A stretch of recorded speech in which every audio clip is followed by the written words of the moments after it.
Dre and Dave hit it hard in the dark, standing tales from the Oh, it's supposed to play the intro.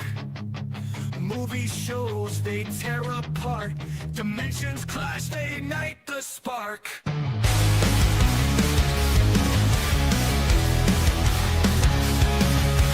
Couch debates, turn the volume up. Set the chaos over for the cup. Alien worlds and twisted scenes. Banter spreads like electric dreams. Outer dimensions ride the wave. Flying days set flames ablaze. Discussing bits and cosmic plays. Beyond the stars they find their praise.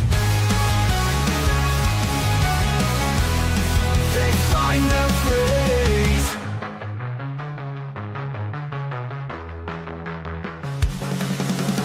Ripping through the deep. What's up, everybody?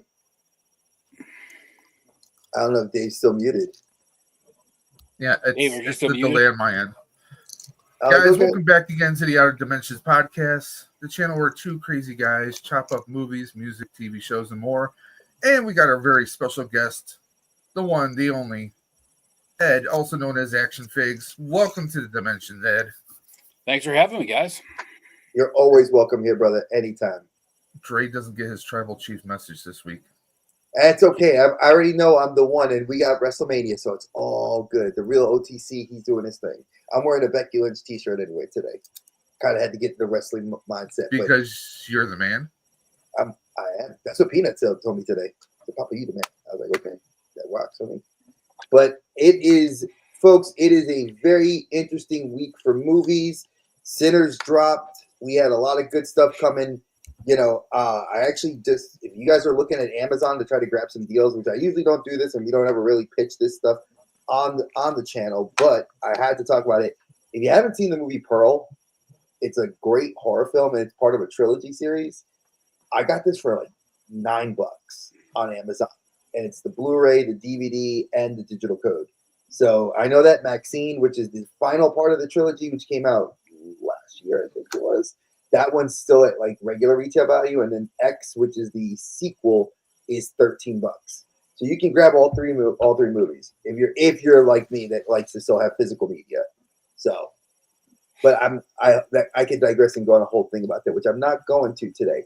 I know that we're ready for Easter. Everybody's got that whole bullshit of what we're doing with that, and we just had a great talk about like being heathens and burning the church before we came on the air today. But I digress. I wanted to really just kind of touch base on genres.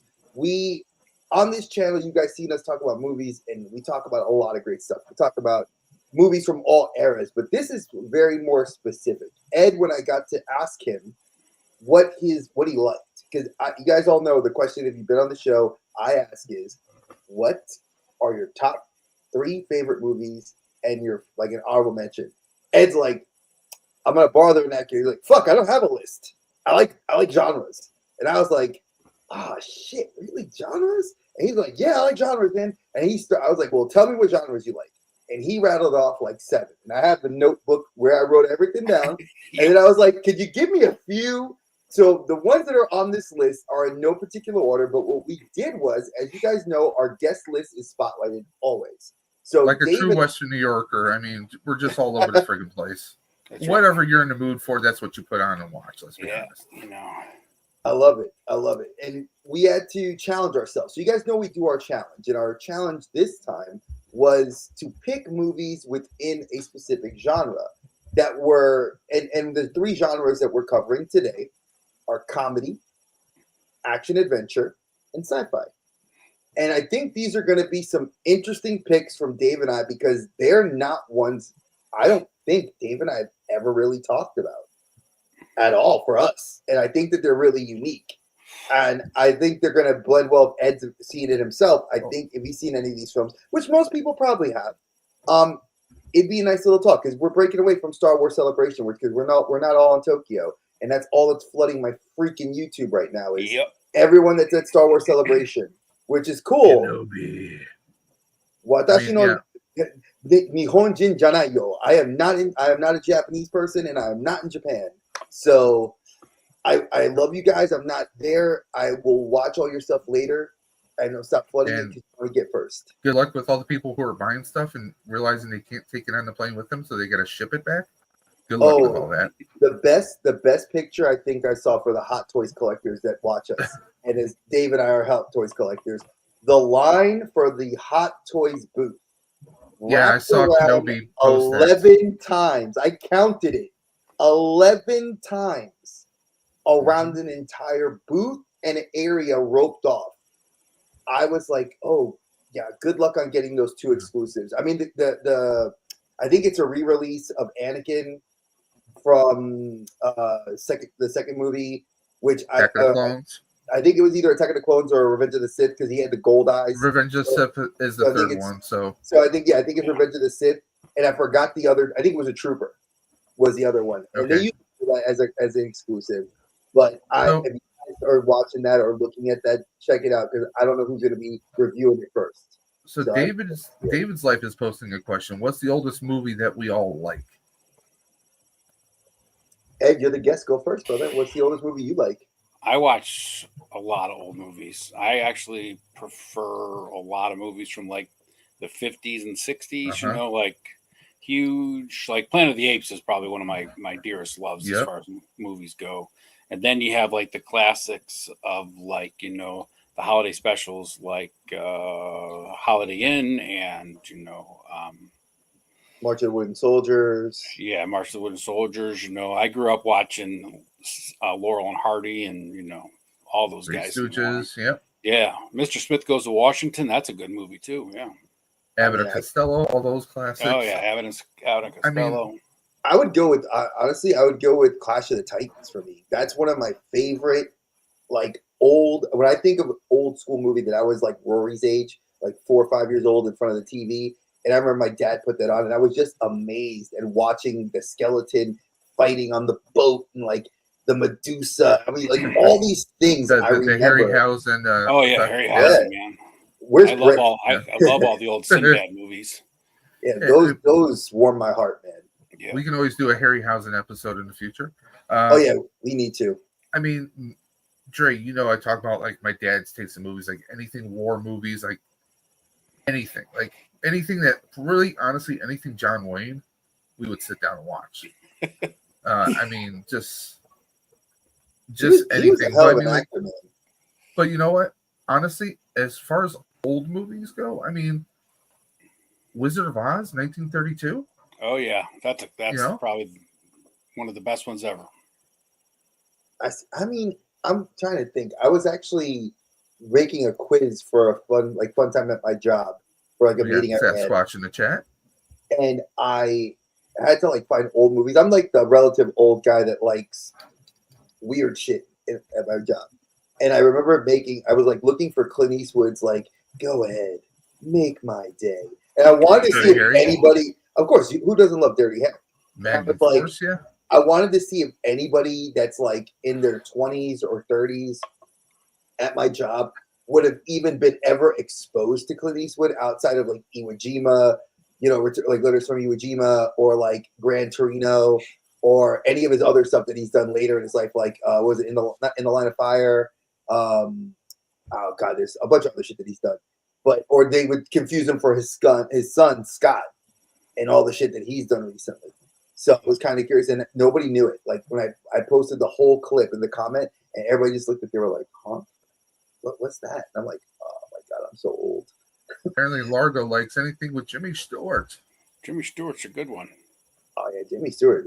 Hey Beast Omari, you motherfucker! I'm gonna yell at you because I cursed you out on Rivals because you played Rivals last week and you didn't come on the show and you totally forgot. But I still love you, brother. That's a personal thing because he knows he's coming on the show in a couple weeks too.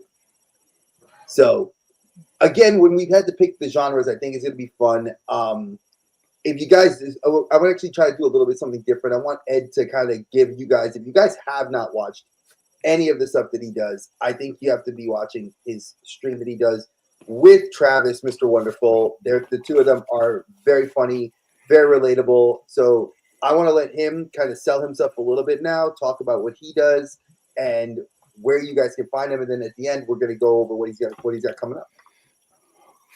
Fantastic. So I'm Ed, Action Figs, or AKXION Figs, as other people call me. I do a show every Tuesday night at 9:05 p.m. Eastern Time on my channel, which is, I don't know how you find it anymore. It's either under Action Figs, Action_Figs, or the Toilet Network. We just changed the name. So, and I do it with my partner, Mr. Wonderful, who is also a Western New Yorker. Well, he's more central, but he's still on this side of the central line. So him and I do a show every Tuesday night. We talk about all sorts of indie toys, Savage Crucible, Mythic Legions, Monster Force, anything except for Mattel and Hasbro. Really, we talk about. We go through some news. We try to cover topics that a lot of guys don't cover, like going to conventions and things you can do to prepare for that. Board games, we covered lunch boxes, metal lunch boxes, people that collect those, types of collectors, how to display your figures, and all that fun stuff. So I'm there every Tuesday night, and then almost every Saturday night, I'm on Ostradamus Toys channel on the Saturday Night Clubhouse, which goes from usually anywhere from around 10 p.m. till 2, 3, 4, 6 a.m., sometimes longer. Just depends on what kind of party we're having. And that's just pretty much a free-for-all where we open toys and just talk, and we have a whole rotating cast of people that come through. Dave and Dre have been on there several times. And then I mod for a whole bunch of people on YouTube. So, and then I'm on Instagram every day posting pictures that I do of either dials that I build or just taking fun shots out in the creek, at the woods, in the mud. Nice. I love it. And if you guys haven't followed, please, we'll have all his links. I may be the one doing it with Dave, or Dave may be doing it on the laptop. It may be a little slower, as we are having a little bit of technical difficulties. But all that aside, we will have his links posted. So definitely give him a follow. He's a good friend of ours. Like I said, I love him to death. He's great. Very big supporter and avid fan of all the good YouTubers, good people in the community. Because if you cause shit and you get on his bad side, yeah, you don't want to be on my bad side. Honestly, I've seen his bad side, not from me, against other people, and I'm like, I'm glad I'm on his good side. So definitely, but yeah, you guys, just like I said, awesome dude. So thank you, appreciate that. Hey brother, like I said, we love you, and you're always, like I said, you're awesome. So Dave, I know it's a little bit of time for you to do that, but could you bring up the cheat sheet? Which again, I don't know. How dare you? The cheat sheet. Y'all know the cheat sheet already. The cheat sheet. Yeah, that's good. I was afraid I was going to fail the quiz that I wrote. It's like Crib Notes. So the cheat sheet, for anybody that doesn't know, I created it a long time ago with Dave when we started the show. It's pretty much like our way of just having fun, going through the slides and talking about, what we took the notes on and what I kind of wanted to do. So I couldn't find a cool poster, so I found like this little way that you could take the words and change them all up. So of course, when I say that, Dave pulls the image off. I'm trying. It's running very slow, guys. I know we told you we had to fuck with you a little bit today about this, so it's all good. It's all right, Dave. Listen, hey, exactly. Dre, if you keep it up, I'm not going to send you that turtle wax for your head. Hey, listen, I need it. I need it, man. I got to keep myself shiny. There you go. All right, so there we go. These are our genre picks. Like I said, you guys are going to like it. If you guys don't like it, please comment. If you guys want to do a little bit, I want the chat to be a little bit more interactive. Please comment while with us what you like and what maybe your pick is. And then, like I said, we'll shout you guys out while we do this, when we take a little bit of break between each of us going. All right? Maybe. All right. So this is the comedies pick. So I want you, Ed, good sir, why did you pick this? What about this movie draws you to it? I need to know.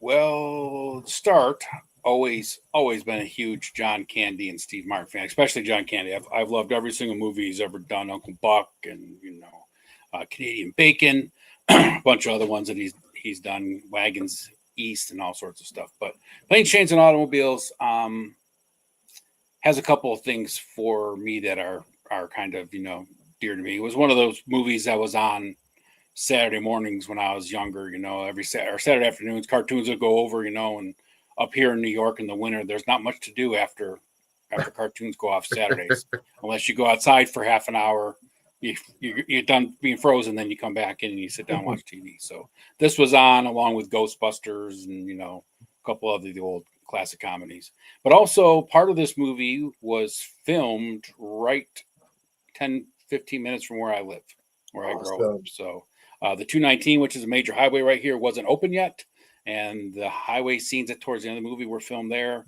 About 8 years ago, I went to Cherry Creek, which is where they have the train station scene, and that town still looks almost identical to this movie that came out back in the early 80s. So, and then, of course, it's just a buddy road trip movie that you can't, you just got to laugh at. So. It is a great film. I remember watching this like on HBO. Like you said, I grew up in New York. I grew up in the Bronx, so I was in the boroughs. So I remember just like when it was cold as balls outside too, I'd just come back in and I'd thaw out in front of the TV and watch these. But see, I think, and I'm going to say this, and it's going to be, I'm saying this, and it's not to attack anybody in the community, but I love John Candy and Spaceballs.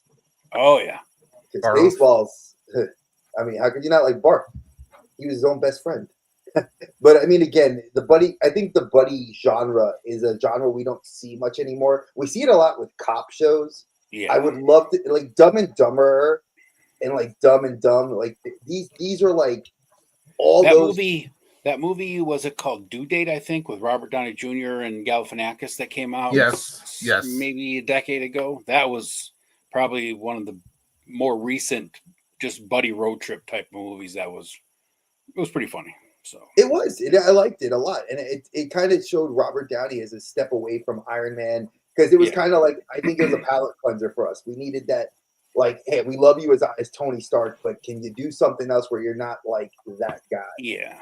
And like that with John Candy, right? I mean, like there isn't a role that John Candy did that I didn't enjoy. I mean, even some of his more, Cool Runnings.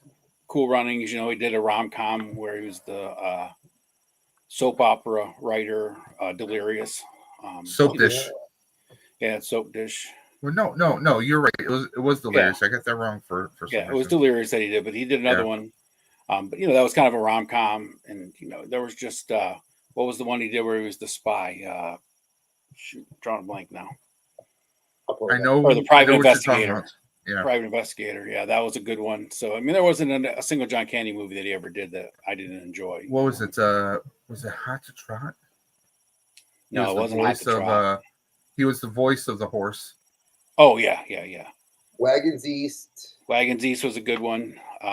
Rookie of the Year, Cool Runnings, Bortis and Natasha. Who was it? Who framed? Or no? Who is Harry Crumb? Is that the one? Yeah, who's Harry Crumb? That was it. Yep, that's exactly. Yeah. Once Upon a Crime. Yes. Yeah, Once Upon a Crime.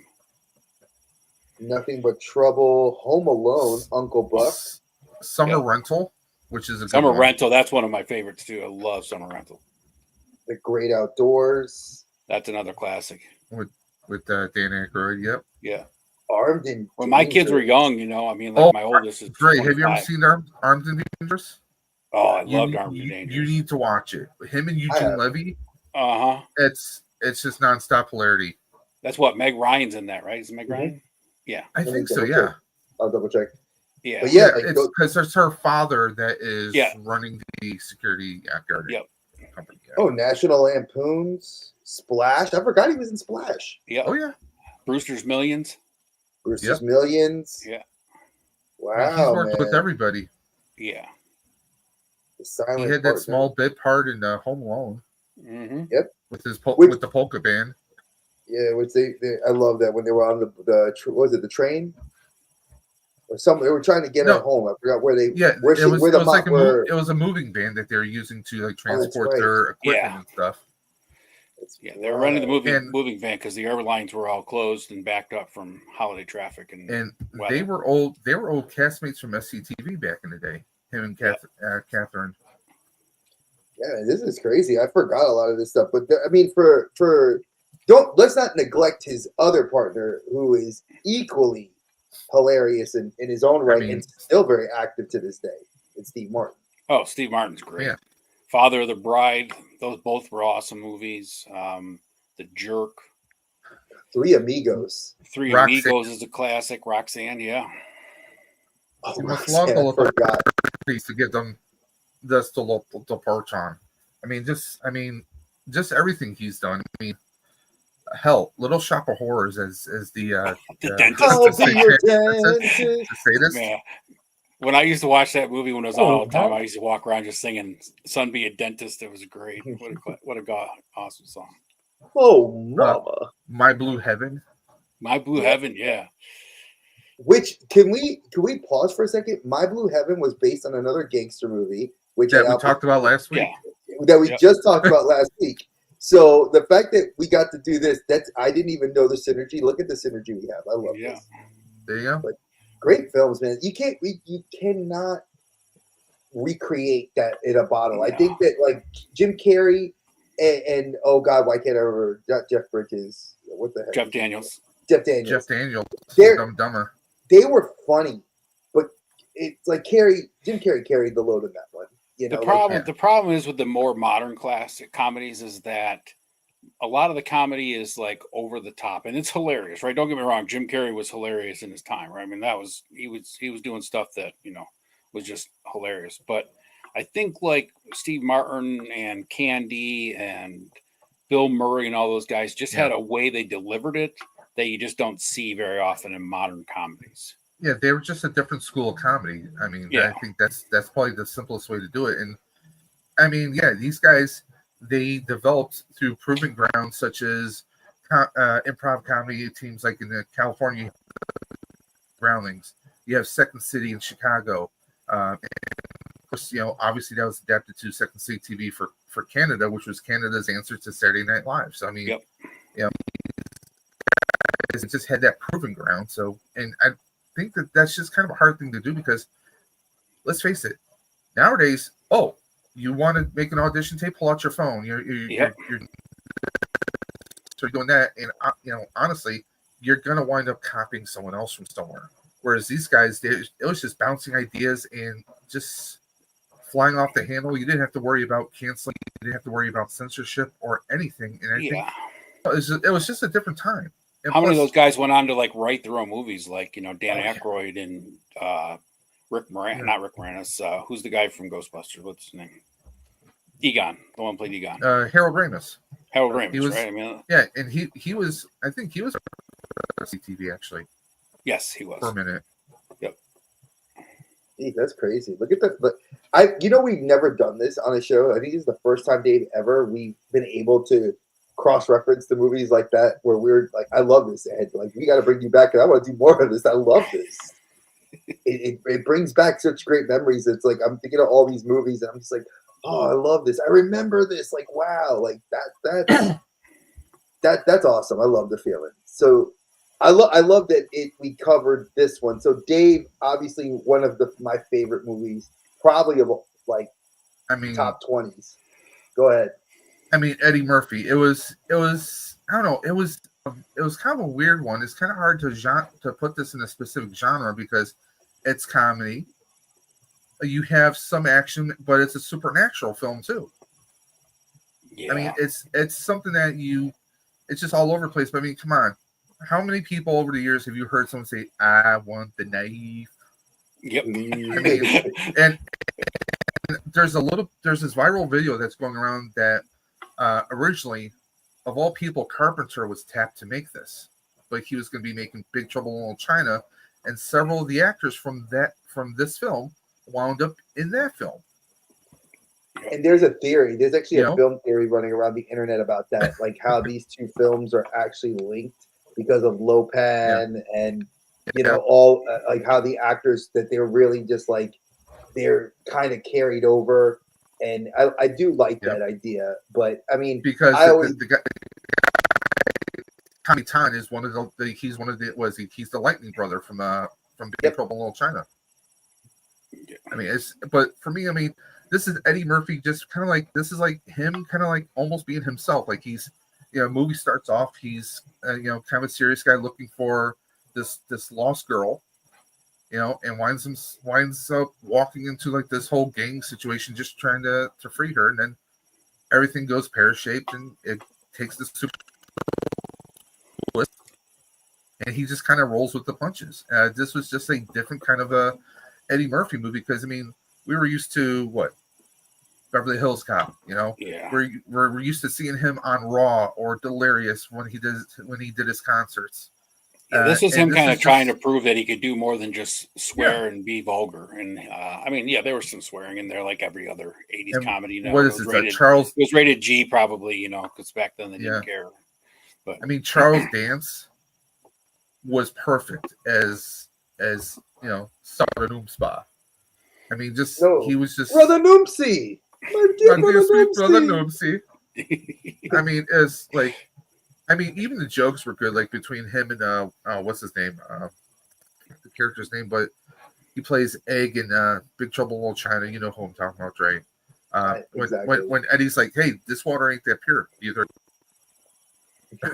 You know, they were just playing off each other very well. I mean, it's a fun movie, and I still love watching this movie. Yeah, some of the effects maybe don't exactly hold up, but it's just a fun movie.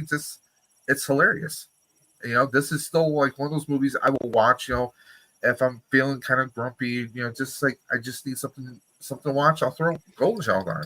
You know, so I just love this. That's one of the good things about some of these older movies is you've watched them so many times, they're just like going home. So if you're getting in a bad mood or you just want to watch something and you don't really want to have to pay attention, you pop it in. You know, it's like I remember, you know, before the streaming services really took over like they have now, you're sitting around on a Saturday, you know, or a Sunday, just trying to figure something to watch while you're munching down some lunch or something. And it's like you could turn on Ghostbusters, Stripes, any of these movies halfway through, and then you're just hooked to the end. And you're like, yeah, it's now the 9,005th time I've seen this movie. So, and you've seen them so many times that it doesn't matter where. Like if we're dating ourselves, you turn on TBS, this happens to be on, could be in the middle of the movie. Yep. You automatically know where you are. Yep, exactly. You already know where you are. You know, I think the streaming services, like you said, kind of ruined it. I think that's something, Dave, we need to put on the list of things that we could do as some of the pre-recorded stuff that we have to do for episodes we have coming up. I think maybe that's something we should talk about, like how streaming services have kind of maybe killed that kind of what us, you know, grew up with and loved.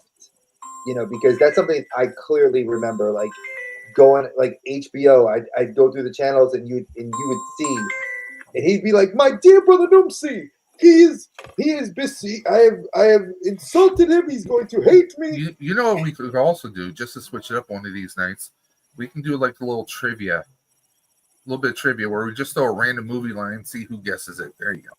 That would be fun. So when I was in the Army, we used to go out to the bars. Well, we went out to bars almost every night, but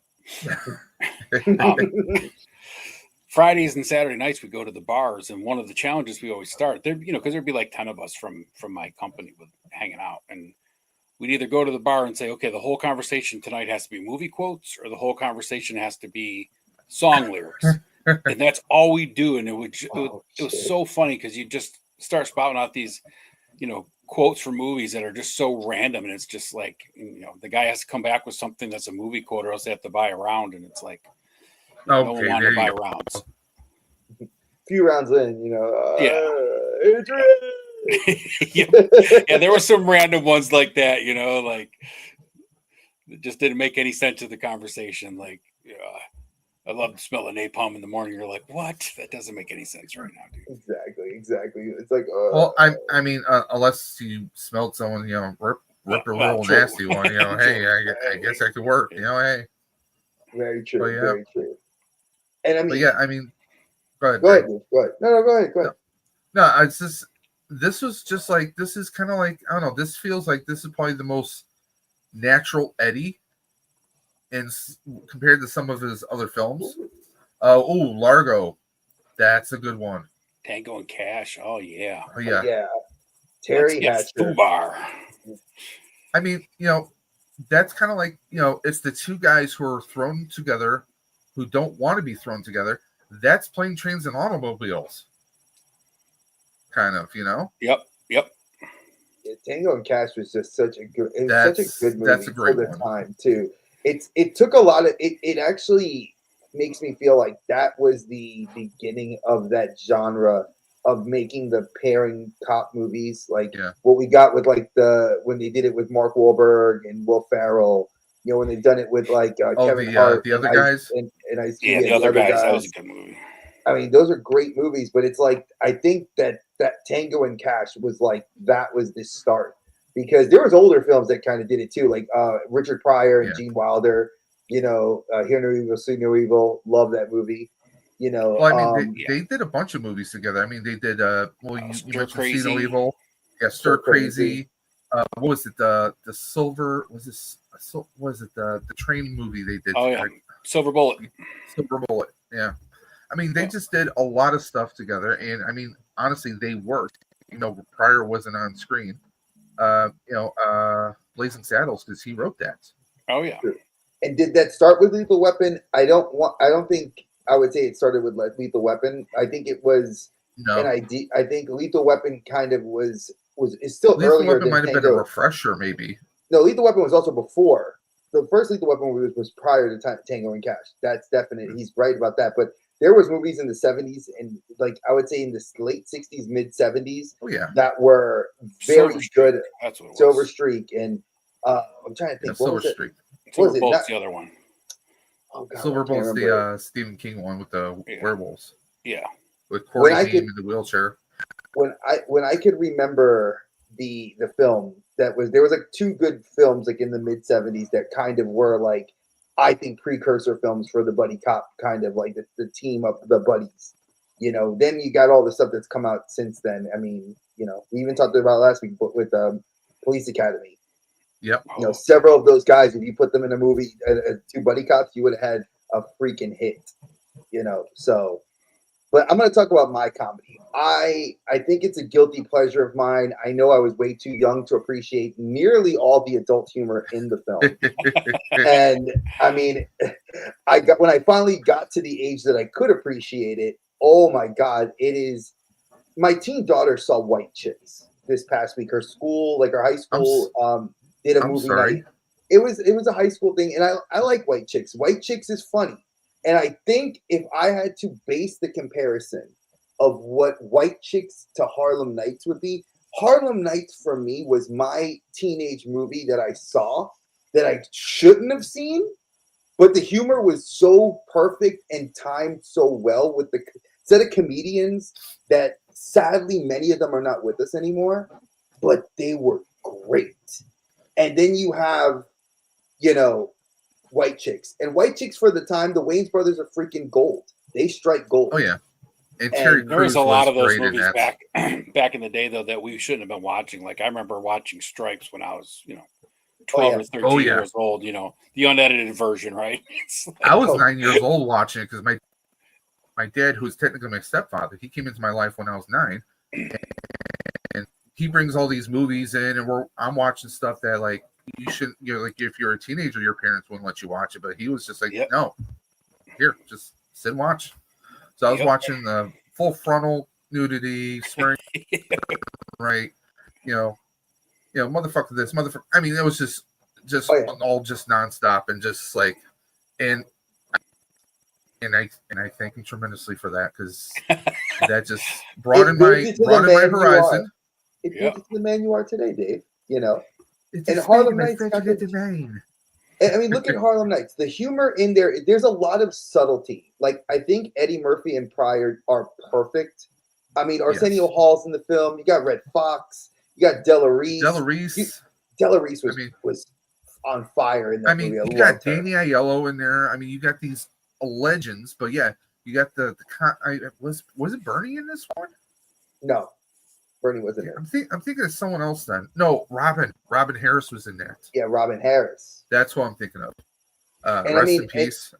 A lot of greats who we don't have anymore. And honestly, like you said, Pryor and Eddie worked so good together. It would have been great if Richard stayed around with us, because I really would love to see a lot more partnerships between those two. It was, you know what though, like people said it about him, and for those of you that are not fans of Richard Pryor, I grew up with my dad and my uncles playing the records of his stuff, and I mean it was some of his best stuff. Sadly, is that he was on the Booger Sugar, and when he was on that, he was on fire, untouchable on the microphone. He is probably, I would say, the only person that would like in the modern era that you could not touch in comedy like that would be Cat Williams. Cat Williams today would be our Richard Pryor. He's funny, he's raunchy, but he's got this serious side to him. You know, Marlon Wayans could probably be doing that too with a lot of the serious roles he's done and been I'll say in. this: Cat does have an intelligence to him. Yes, he because does. There's a certain show that Dre likes to watch. Club Shay Shay. Yeah, there you go. And it was there. Who were they talking? I think it was it Damon. They were talking with Damon. They're doing interviews with Damon Wayans, and he mentioned he mentioned about Cat, and Cat's a very intelligent person, and he's brought things up, strategically. He wasn't just sort of willy-nilly saying stuff. He was strategic about the stuff. But I mean, that's the thing. It's like back in the day, comedians they just bullshitted around. They had a good time, and if someone's said something to someone else, they eventually squashed it. It's just your baby llama drama now. And I mean, these guys were legends. I mean, to have Red Fox in there. Oh yeah, Red Fox was amazing. And Red Fox was. And of all people, Eddie said this over the years, and he said it in some comedy shows that he grew up listening to Richard. Yep. Richard was his idol, and then you got to make the movie with your idol, and just kind of memorialize it and whatnot. That's just, I mean, I gotta say, Harlem Nights is probably going to be when Eddie, leaves us. That's probably going to be one of the top movies. I mean, you have like the Nutty Professor remakes. You have, your Norbits. I'm not going to mention Pluto Nash. I mean, he's had some misses, but it's Eddie's a legend. He's that comfort comedian that and also if you really don't give a fuck about what someone's going to say. I mean, how about him and Martin Lawrence in Life? Great film. Yeah, Eddie's great when he's playing off of someone. That's the thing. He's great. He's amazing. But he's also he's that dynamic that he can play off of somebody, but he plays well by himself too. So he's that kind of But I'm gonna look at some of the chat. I want to address some things that I see. I'm gonna go here. I miss Full Frontal. I'm not gonna say I miss it. I think that, and here's why I'm gonna say it. It's gonna sound really weird. I think that we're so desensitized to things now. Like when we were kids, Basic Instinct. I was 13 or 14 years old, and I've said that plenty of times on this channel. My parents took me to see that. I should not have seen that. Police Academy, when Callahan comes out the water, and you see her with you see them, the Titas all out there. I'm like, but okay, but it's natural, and it was educating you. And those movies are rated PG back then. I know. Those get NC-17 nowadays. It's funny. I mean, the rating system it changed. I mean, all of Porky's. I was thinking that's the movie I was thinking or of. Screwballs. Yeah, I watched Porky's when I was like a freshman in high school. Jesus, that was things and I think you said it right. If it's full frontal nudity done right, it turns out good. And it's, again, much like things Dave and I have said on the channel several times over, if things are done well to be relevant to a story, to drive the plot, it makes it worthwhile and you care about it. If the movie involves a sexual angle where it should be I'm going to borrow Demi Moore from Not Even Using the Substance, which is great because my wife watched it and she was just like, I can't. It's too much. She's like, it's too much nudity for me. And I'm like, okay. I'm like, I didn't think it was bad. But again, she's like, look at you. You find her hot. I'm like, I do. But, when you look at something like Species, Natasha Henstridge walking around, I mean, she's killing people. She's a weird looking human alien hybrid. Nobody gave a shit about it.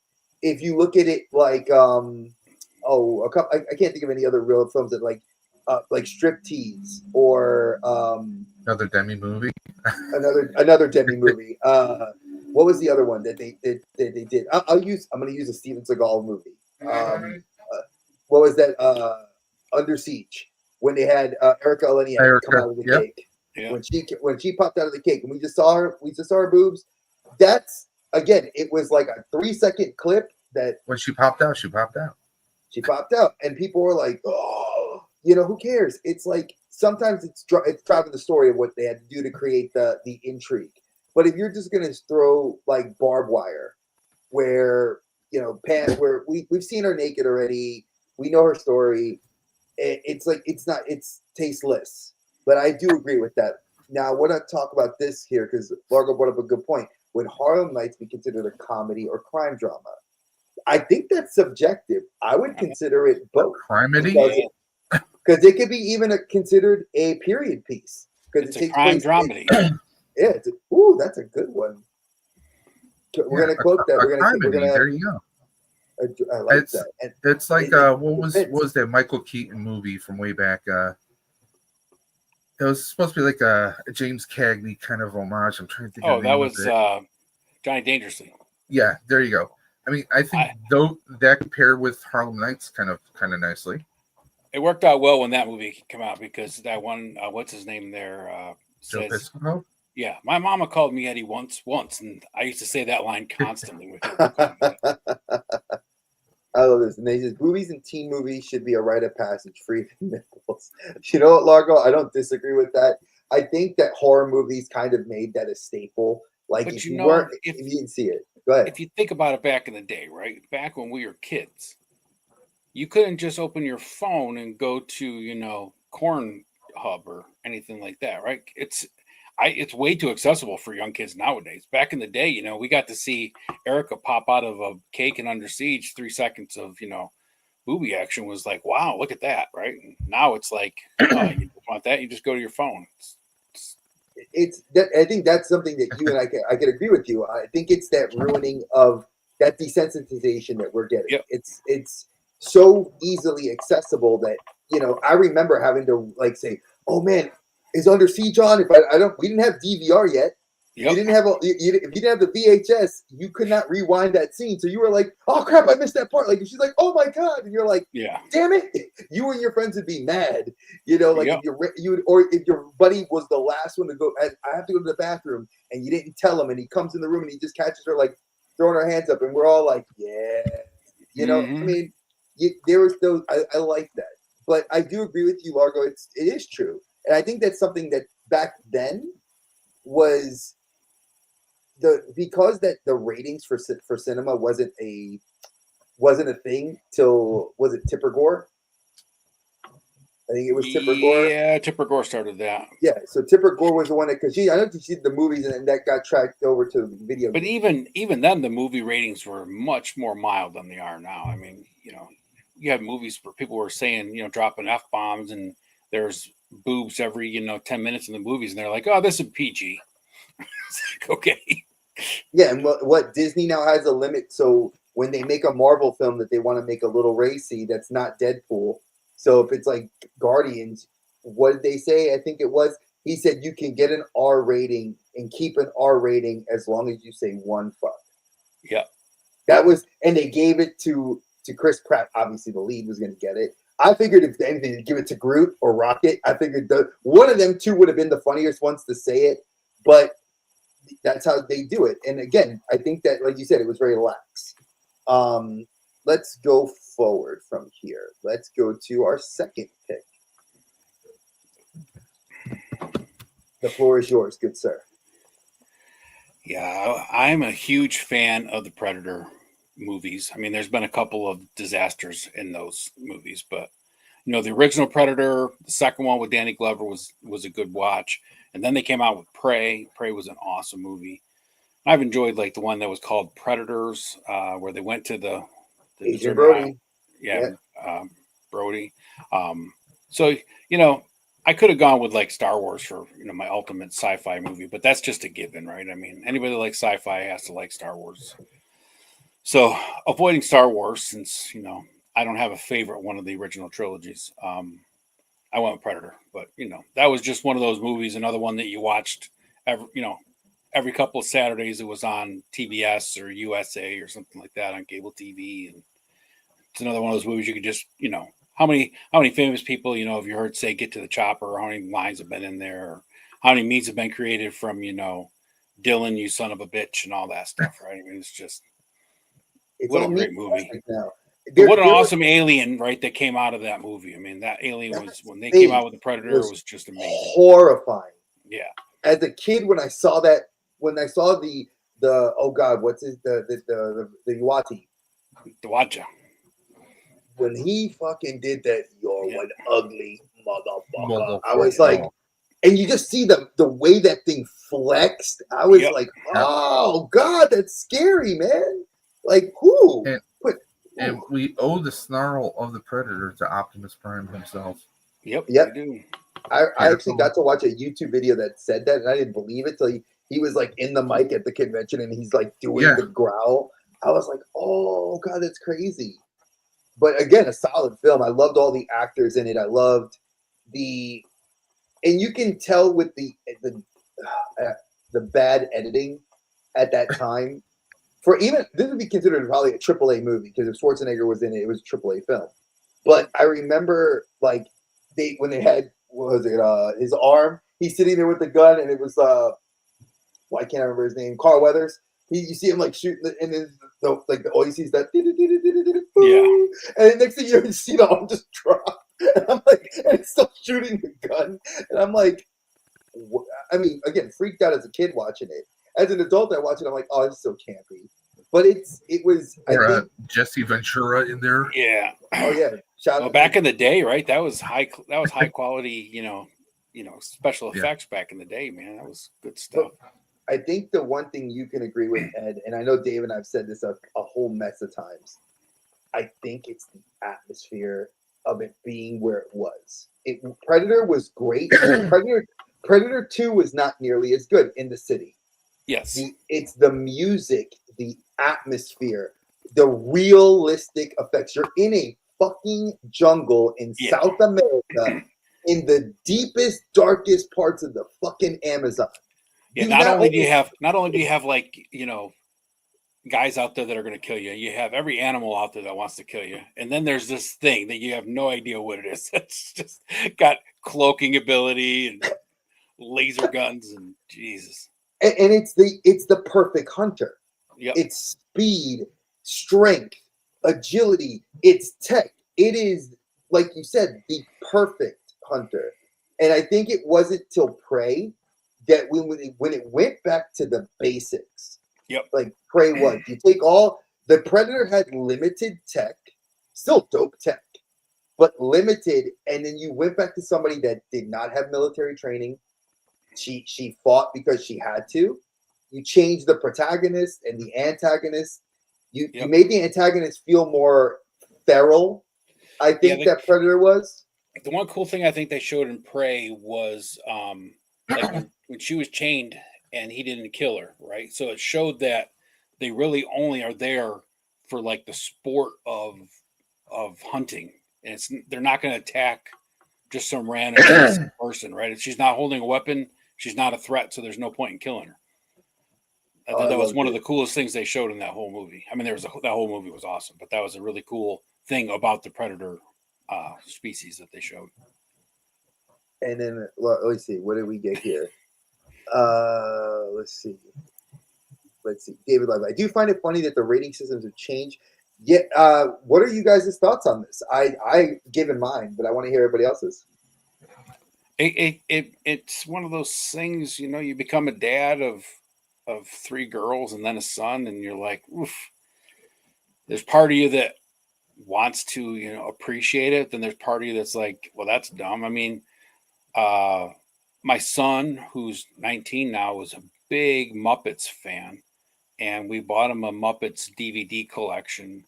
And at the beginning of the DVD collection, there was like a warning about there might be some sensitive material. And I was just like, well, that's taking it a little too far. And then you watch some of it and you're like, well, I guess some of it is a little, sketchy, but back in the 70s, it was primetime comedy stuff. Yeah, a lot of slapstick, like Laurel and Hardy. You cannot get away. Harlem Nights could not be remade today.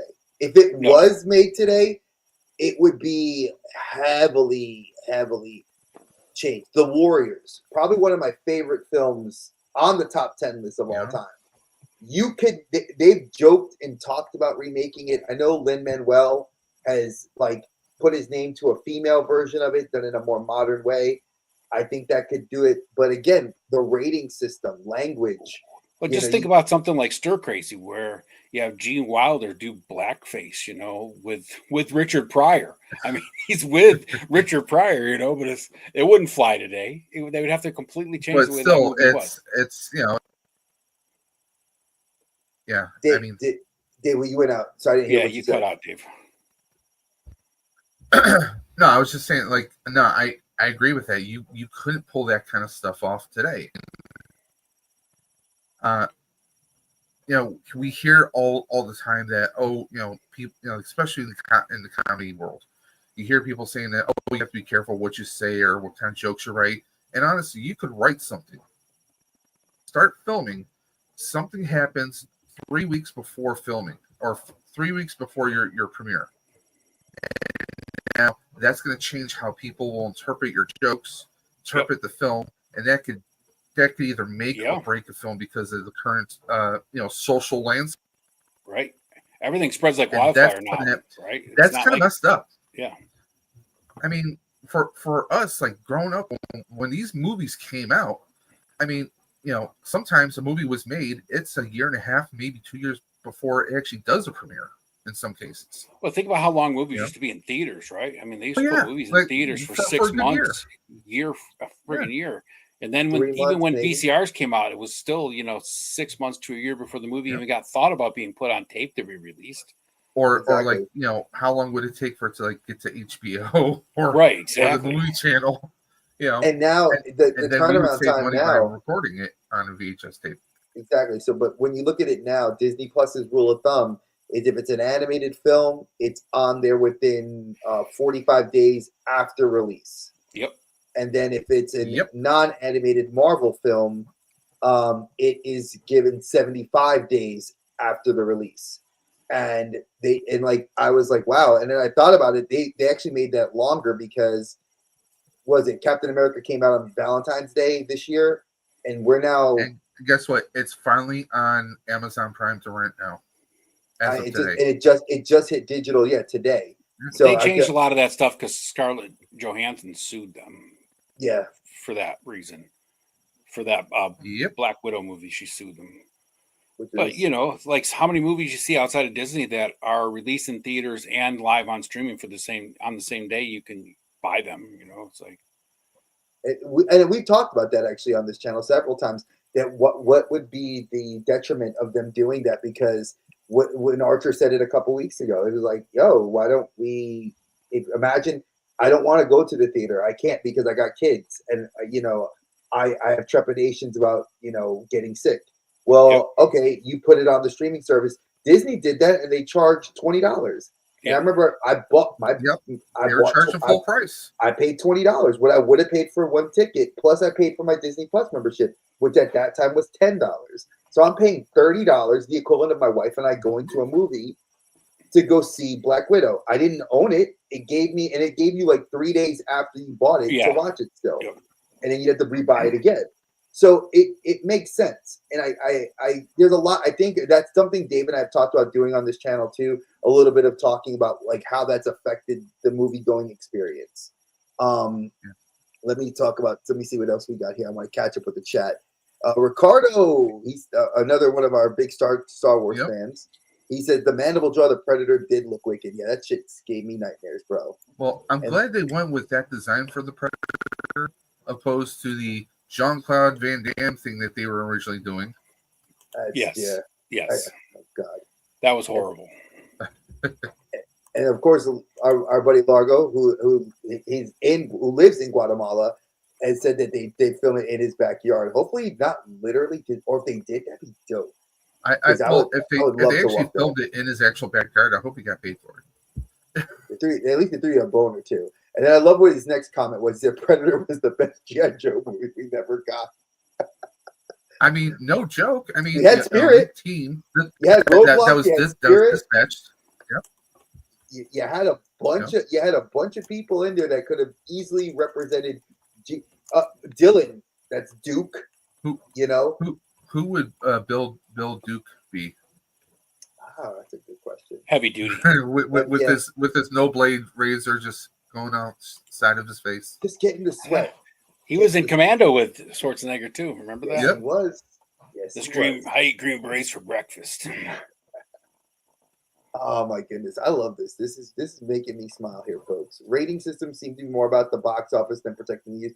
Yeah, right now it seems to be more basing it. They're using it as a form of the statistical data is being used to kind of like track the ratings and track how they should do movies.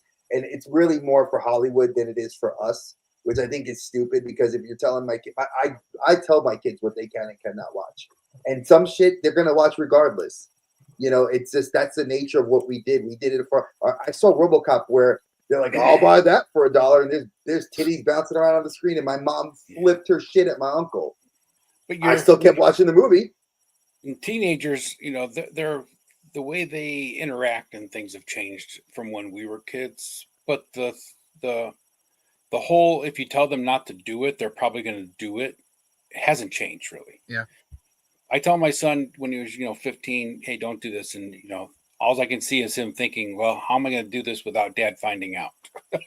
That's what you did as a teenager, right? We all did that. Like, yo, Yep. we go to that one friend's house. Like Archer said, we all had that one friend that we could go to. Yeah. That would be like, yo, he has an older brother that had Playboys and penthouses, and we'd go look at the magazines. Yep. I had uncles that were only like 5-6 years older than me. Listen, and it was, always over there. When I was younger, when I was like, this is like maybe 18, 19, my brothers they're about 9 and 10 years younger than me. Their friends would sign out our movies. Like literally, my dad had this, like, he had a whole catalog like this. It was like a composition notebook with all the movies we had because we had tapes that had 3 or 4 films on them.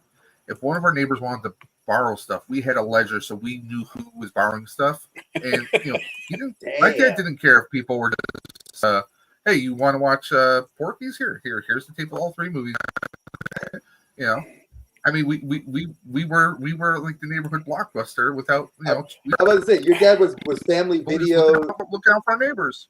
Yeah. Your dad was Family Video before he was Family Video, man. Dave's dad had a dish of candy you could buy on the way out, $2 a box. I mean, dude, I would have done that. If you really want to go there, okay, what TNT was what? Or television, right? TCM, Turner Classic Movies. Yep. My dad's last name was Turner. Well, so there you go. He's just keeping the family business up. Oh my goodness! And I'm gonna touch Jeff's comment, then we'll get back to let Dave talk about his pick. So yeah, they did. Digital is not necessarily that fast of a turnaround because I mean bootleggers are still bootlegging the films early, so you can still watch the screeners. I think the switch to digital was also a way to still market, a way to still make money because people that don't go to the theaters because there has been that decline since the pandemic that like Archer mentioned, and Archer's mentioned it several times on his channel. Shout out to my brother. It's the truth. Like it's a lot easier to record and edit and everything else in digital also than the time it takes to edit film and splice film together, and that's a lost art. It is, and a lot of films are now like Ryan Coogler with Sinners. That's the main reason I want to go see it because I've seen a lot of people talk about it. I know Archer mentioned it, that the film was actually not, it was filmed in a different film style and it's meant to be seen in a different quality in a theater. So I'm kind of at a point where I'm excited about that and I want to go see that. So Jeff, I want to get to your time. I'm going to get to you and Lagros comments next, but we're going to get to Dave. So Dave, talk about your Star Trek pick.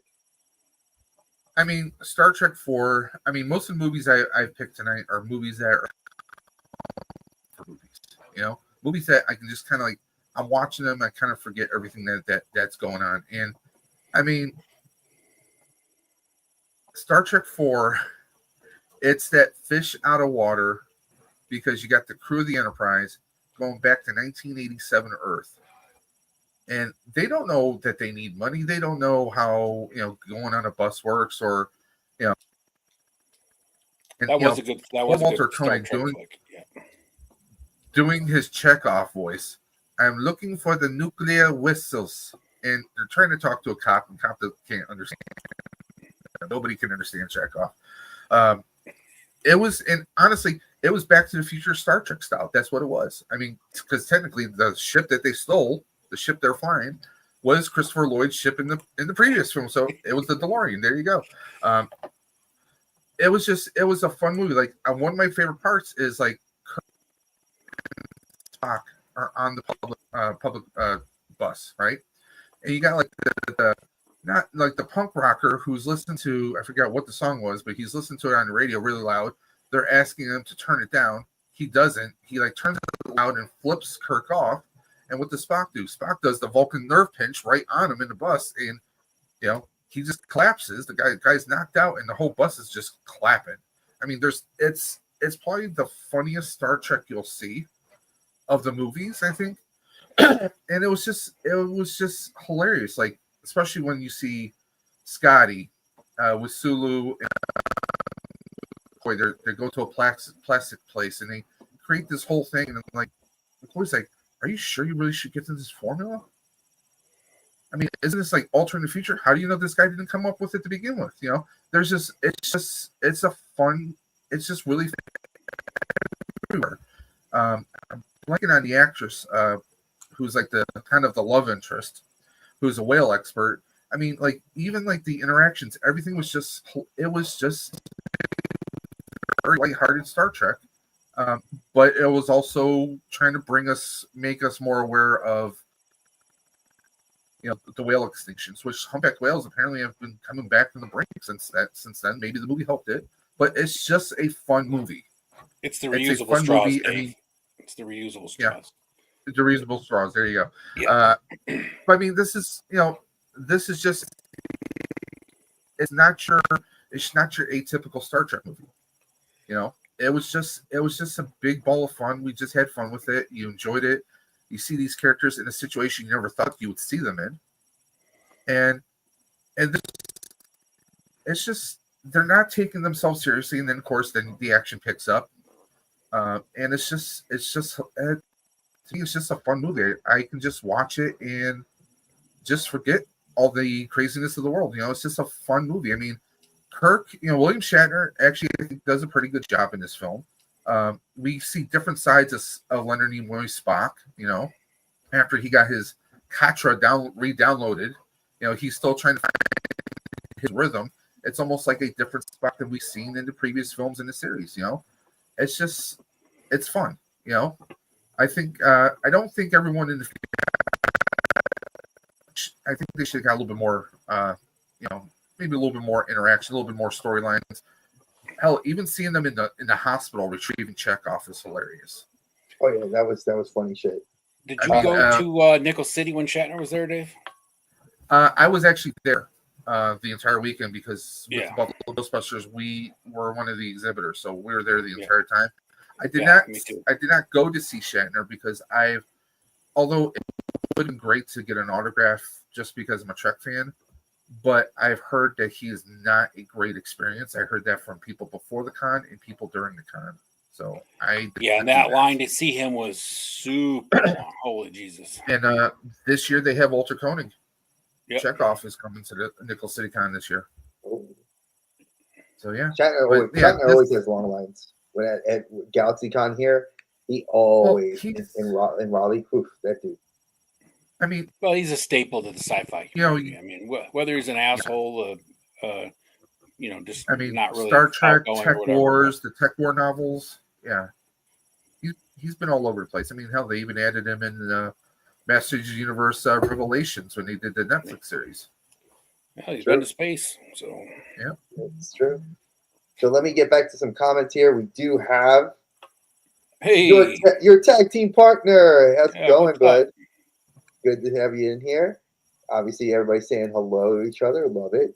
And Jeff, just to kind of address that comment with that you said, that was the fact that you guys did it when you guys are filming a movie versus, I think, mass consumption.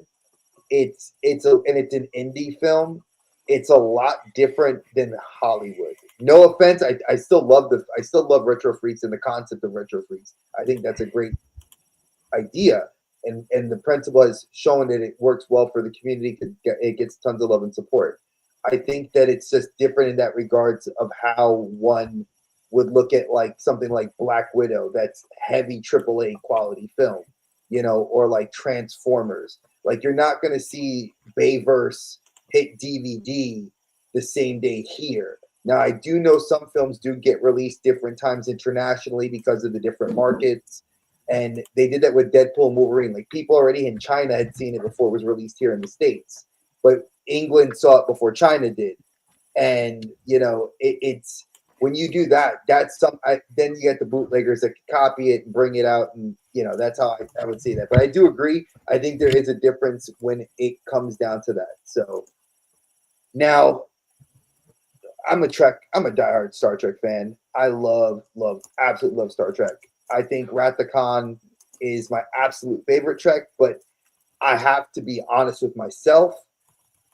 I have to put First Contact on that list. I love Locutus of Borg. I think The Best of Both Worlds, Part 1 and 2, is probably some of the best television we ever got in the early 90s. Having a captain succumb. We haven't seen it since Shatner in the Mirrorverse. You have to realize Shatner in the Mirrorverse was the first time we got exposed to a darker version of an idolized hero. The guy that's the leader of the team. And then you get that with Picard getting taken, and then Riker steps up and Data steps up. And First Contact was that kind of us going back to that trauma. And for anybody that's not a Star Trek fan, those two episodes, like I think on a DVD box that I have somewhere buried in our house here, there is a top 10 episodes of Star Trek. And on the Borg episodes, this is the number 1 and number 2, which are Best of Both Worlds Part 1 and Part 2. And then when Q sent them 80,000 light years to the Delta Quadrant to actually be exposed to meeting the Borg, which is what kind of sets us up for this movie, which it's kind of interesting that the show in the 90s took us to this, obviously the Borg realizing after assimilation and assimilating Picard, gaining that knowledge, you then now go to the past and get Zefram Cochrane. And I absolutely love the actors. I love Worf. I think Worf's line in this movie is one that I've quoted. If you were any other man, I'd kill you where you stand. Because he got straight bitch slapped verbally by Picard. I have never once ever seen it in my life.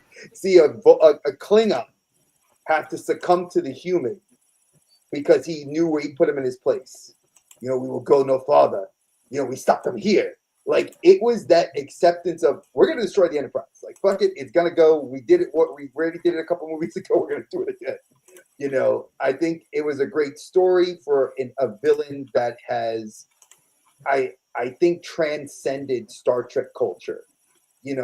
Like the altered humans, like Khan, that storyline's been done. It's kind of if you watch Strange New Worlds, it's a trope they talk about, but now we're kind of seeing other races really take the forefront that I think the Borg have taken and became such a staple in the Star Trek universe. This film was a great adaptation. I think it was a great way to use them. I'm not saying the other Trek films were bad, but some of them I think fall off. I think they peaked. I think this is where they peaked for the films, and then it wasn't till Bad Robot picked up their films and did some decent work, and then sadly we lost Anton Yelchin, who was playing the new Chekhov. Sadly, we lost him. He was only 20, 23 years old, 24 years old when he died. And weirdly enough, his last film he did had him starring alongside Patrick Stewart. So for anybody that did not know that, his last film was where Patrick Stewart was a racist cannibal trying to kill him and his band. So maybe I'll eventually do some movies that people probably have never heard of. That's going to definitely make the list because it was fantastic. So I don't know what you guys think of this film. I absolutely fantastically love it. By the way, can you guys hear me? Yes. Yeah. Okay. Hopefully this sounds better than the other connection. I can honestly say I've never seen this movie, so. Really? Yeah. Well, are you a Trekker or are you a Star Wars fan? I've watched a lot of Trek, but I'm not like a Trekkie or anything like that. I mean, it's not, something that the older ones I do enjoy, but the newer stuff, I watched Next Generation for a little while on TV, and that was pretty much it. for Star Trek for me. I watched a couple of the new ones with Chris Pine or whatever his name is, but Yeah, what was it? The JJ The J.J. Star Trek Abrams universe. yeah, they're All the good, lens but you flare. know, I mean, Yeah, they're okay. I think they're good. I like the second one more with Benedict Cumberbatch playing Khan. I like that one a little bit more than the first one, but I think the first one was a good kind of play on altering the universe, creating that what we now know in the Star Trek universe as their multiverse. Like Abrams films and Discovery have kind of ripped open that whole concept of a multiverse for Star Trek, which I like. I have a bad thing with movies nowadays. Kind of like you with your physical media, Dre. I prefer like the realistic special effects, right? Like where it's makeup and it's camera angles, Practical and effects, models, practical effects. Even with my photography, I hardly ever use any digital, editing in my photographs. If I can't get the picture I want, I might tone the light down or something like that, but I'm not adding special effects to my pictures. I prefer practical effects, and That's I am why I that like way the with my pictures. movies too. It's just I love some of the old sci-fi movies from the '60s where there's a rocket ship that's on a string and it's a tiny little model floating in front of a cardboard background. It's just So would you agree that Jaws, like something like Jaws, where atmosphere, scenery, the soundtrack, the musical score, the way that they used sounds and actual fear to get you is better than, I would say, something like the I don't want to say Leviathan. What was it? I think of a shark. Any of the more recent, like the Meg. Yeah. Where we know it's completely unrealistic. It's like, if there is a prehistoric shark that does dwell that deep in the ocean. That's a good topic to discuss when it comes to movies at some point in time is the way that music used to be used compared to the way it is now. Like so many movies nowadays are more worried about what kind of playability or how many people are going to download the soundtrack on Spotify as opposed to building suspense or drama or whatever with that soundtrack. I mean, what was it, Michael Myers, right? Halloween or whatever. I mean, the Psycho with the music when he's going crazy and the music that they used to put into movies to build that horror and drama was just as scary as the damn scene in the movie because you knew something was coming, you just didn't know what the hell what. I mean, look at Predator. That was a great soundtrack. Oh yeah, absolutely. That instrumental score. I mean, there's been a lot of great instrumental scores, but you don't get that anymore. I mean, hell, as a music nerd back in the '90s when I was a DJ, I would buy soundtracks. Like regular, Pulp Fiction kind of soundtracks, but then also your instrumental scores. John Williams, John Williams, man, Alan Silvestri, so many others. I mean, Michael Kamen, just so many of those that, I mean, think about we could think Private Ryan, we could think of Gladiator. I mean, there's so many amazing films. Hell, I'll even throw this one out there. Dre, don't hate me. Robin Hood, Prince of Thieves. Hell no, I like Robin Hood, Prince of Thieves. Has a great instrumental soundtrack, Yeah. No, but the soundtrack. I think it's okay to use like real music if it's like say Forrest Gump, right? It's a timepiece, right? You're putting the music to that time. Or, if you got a movie that's set in Vietnam, they always throw, CCR's Fortunate Son or one of those, China Grove, songs into the Vietnam thing, right? And it's a timepiece. I get it, but it's like, people who do really good is Tarantino. Every Tarantino film Tarantino is awesome at it. Has a great soundtrack, and I hate to say this, James Gunn, he's pretty damn good at picking out music. Him and Zack Snyder, when they do certain films, it's like the soundtracks will blow you away. It's not necessarily new music; it's older music, but it fits perfectly. Yeah, I just watched The Hateful Eight a couple weeks ago, and great film. I've seen it a couple of times, but I forgot when I was watching it the other night. I was just like, "Wow, this soundtrack is amazing!" Like, Just Django Unchained. I Yeah, love the that was another soundtrack in that one. yeah. You know, I mean, Kill Bill had another great soundtrack. I mean, Yep. again, I could focus on Tarantino all day because he's one of my favorites. But then Yeah. Tarantino's awesome though, because he films, like he's kind of, that old school real film guy, right? He Yeah. wants to film it in, 8mm and put all the like even what a couple of his movies had, when it was a Death Proof and Death Proof the Grind. Planet Terror. Terror Terror had the old classic driving Rodriguez. intermission through it. It was like that was so good. And it's like you're exactly right. I think that there's been very few modern films. I think we mentioned it here on 30 Days a Night. That opening sequence where it's dead silence and they're on the highway and he's just driving his car in the middle of a freaking Alaskan wonderland of snow and just nothingness. And it's just quiet. And the next thing you know, and then like the thing just it runs him off the road. And there was no sound. And that was like a key element to even when the vampires were moving around in the snow, they didn't make any sounds when they walked. They just hissed and they had that guttural language. It was so well done.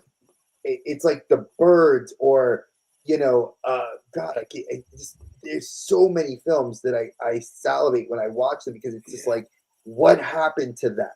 Aliens, when they were in the thing, and all you remember, you as a kid, were in that theater freaking out because you hear like, bing, bing, bing, bing, Yeah. bing, bing. I think Largo's comment says it best that he just put in there, right? Like back in the day, movies let your imagination scare you before they actually told you what was going on. Yeah. Nowadays, it's like, let's give you everything that you need to know because we don't want to leave anything open for interpretation or, leave you wondering what's going on afterwards. True. I think that's a very well said comment. I absolutely love that. I think I would love to see somebody actually do a modern take using those practical effects. I think Jordan Peele did that when he did Get Out. That's what got him the freaking nomination. Yeah. Think of Black Panther. People sleep on Black Panther. It was the first superhero in a movie in a long time that got its nomination. And it's the music in that film is fantastic. It's like it fits the role. As you can see, I am not dead yet. And it's like you hear the trumpets playing like the band crescendos and you see him walking up. Yeah, it's got a ton of modern special effects in it and all that other bullshit. But it's like Coogler knew what he was doing to get you to be hyped. To be like, yo, the hero's back.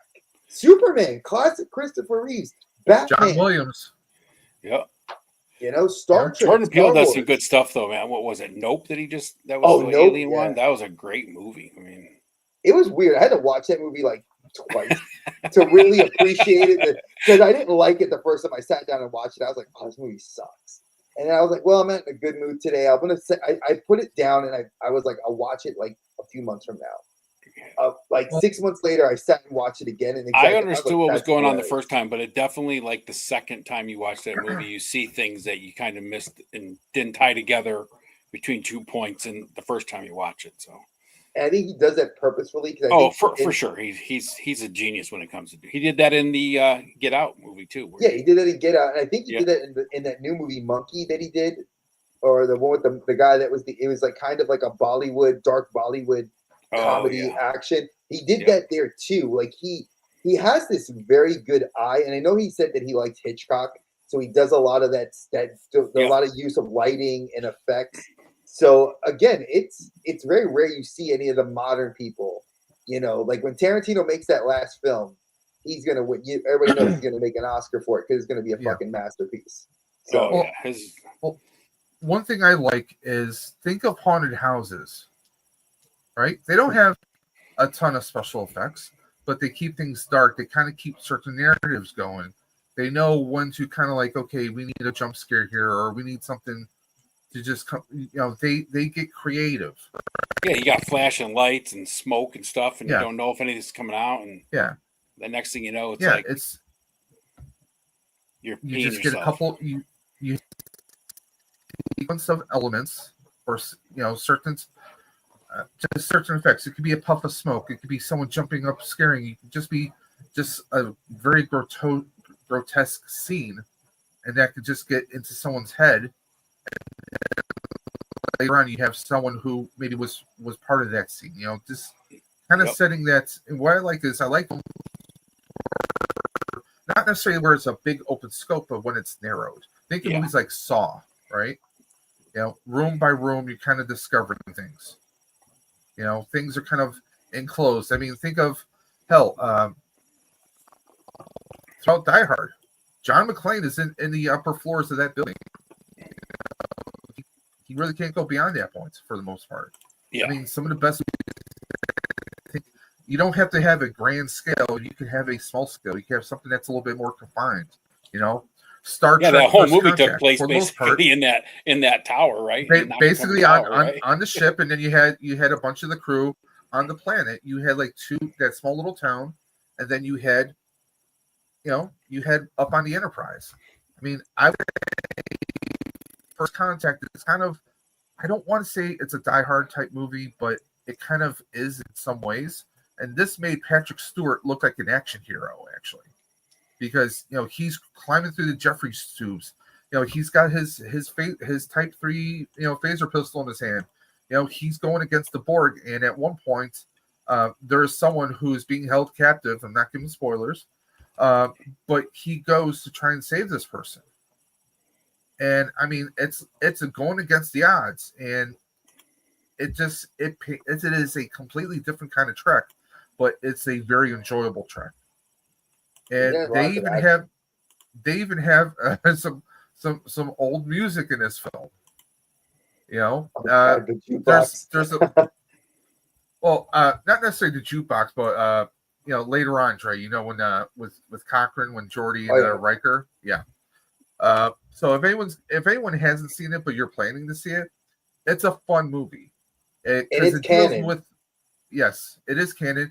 It deals with it's slightly, not really too much with the aftermath of Generations, but like Dre was talking before when I was trying to fix my audio, there are after effects. There's traumas from Best of Both Worlds Part 1 and 2 when Picard was Locutus.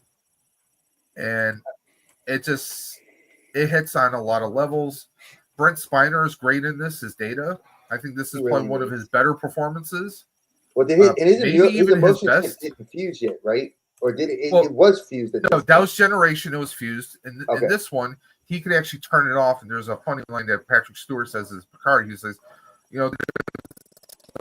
sometimes there are times when I envy you because like I'm feeling anxiety, and Picard's like, Data, how about you deactivate your emotion chip?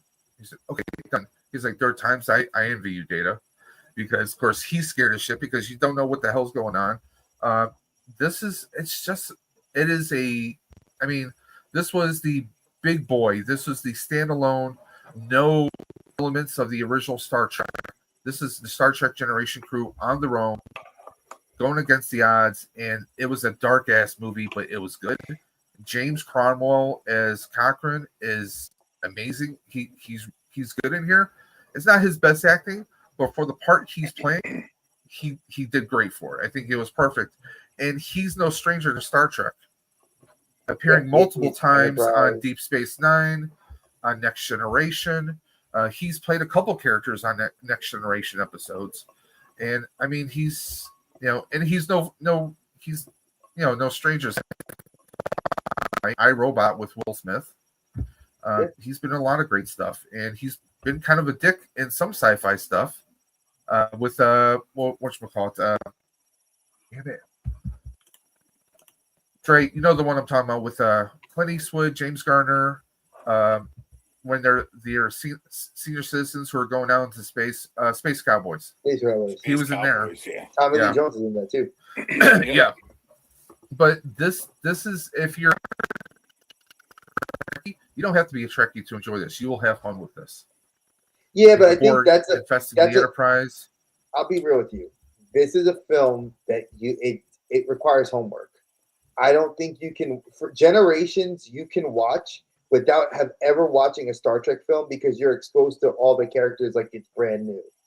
In this one, First Contact, if you didn't know that he got turned because you'd missed the concept of the references of Best of Both Worlds and a lot of the you need to know the story walking into First Contact. I think that Generations was that, since it was their first film, I think that one's a little bit easier for you to walk into. And consequently, I think every film after this required you to have seen Star Trek and build on the other films, because Generations didn't build on this. Generations was kind of like the passing of the torch, kind of like the Rundown, or what, you know, with The Rock and Schwarzenegger, where they pass each other in the club. Passing each other in the beginning, yeah. Yeah. That torch passing was this for Shatner to Patrick Stewart. Like, here you go, take my ship. And we haven't seen that happen because Pike didn't really get it, I think, and it's kind of, I like where they're going, where they want to do the TV shows. The TV shows are fucking fantastic. I've spent already hundreds of dollars on XO6 because I love Star Trek that much. And I have figures you can do vicariously through you. Yeah, Dave will live through me because I love XO6, and they're so damn expensive, but they're worth every penny. I mean, they're climbing because they're so good in detail. So yeah, my wife heard how much Archer was, and she almost killed me when I told her I wanted to buy it. The guy said he's $500, and she's like, "Are you fucking kidding me?" And she's like, "That's one figure." Archer. I told her, it's the guy from Quantum Leap, babe. I gotta have him, and she looked at me like, "You want to live to see next year, right?" And I was like, "So that's a yes." I was like, "That's a maybe," right? And she looked at me like, so.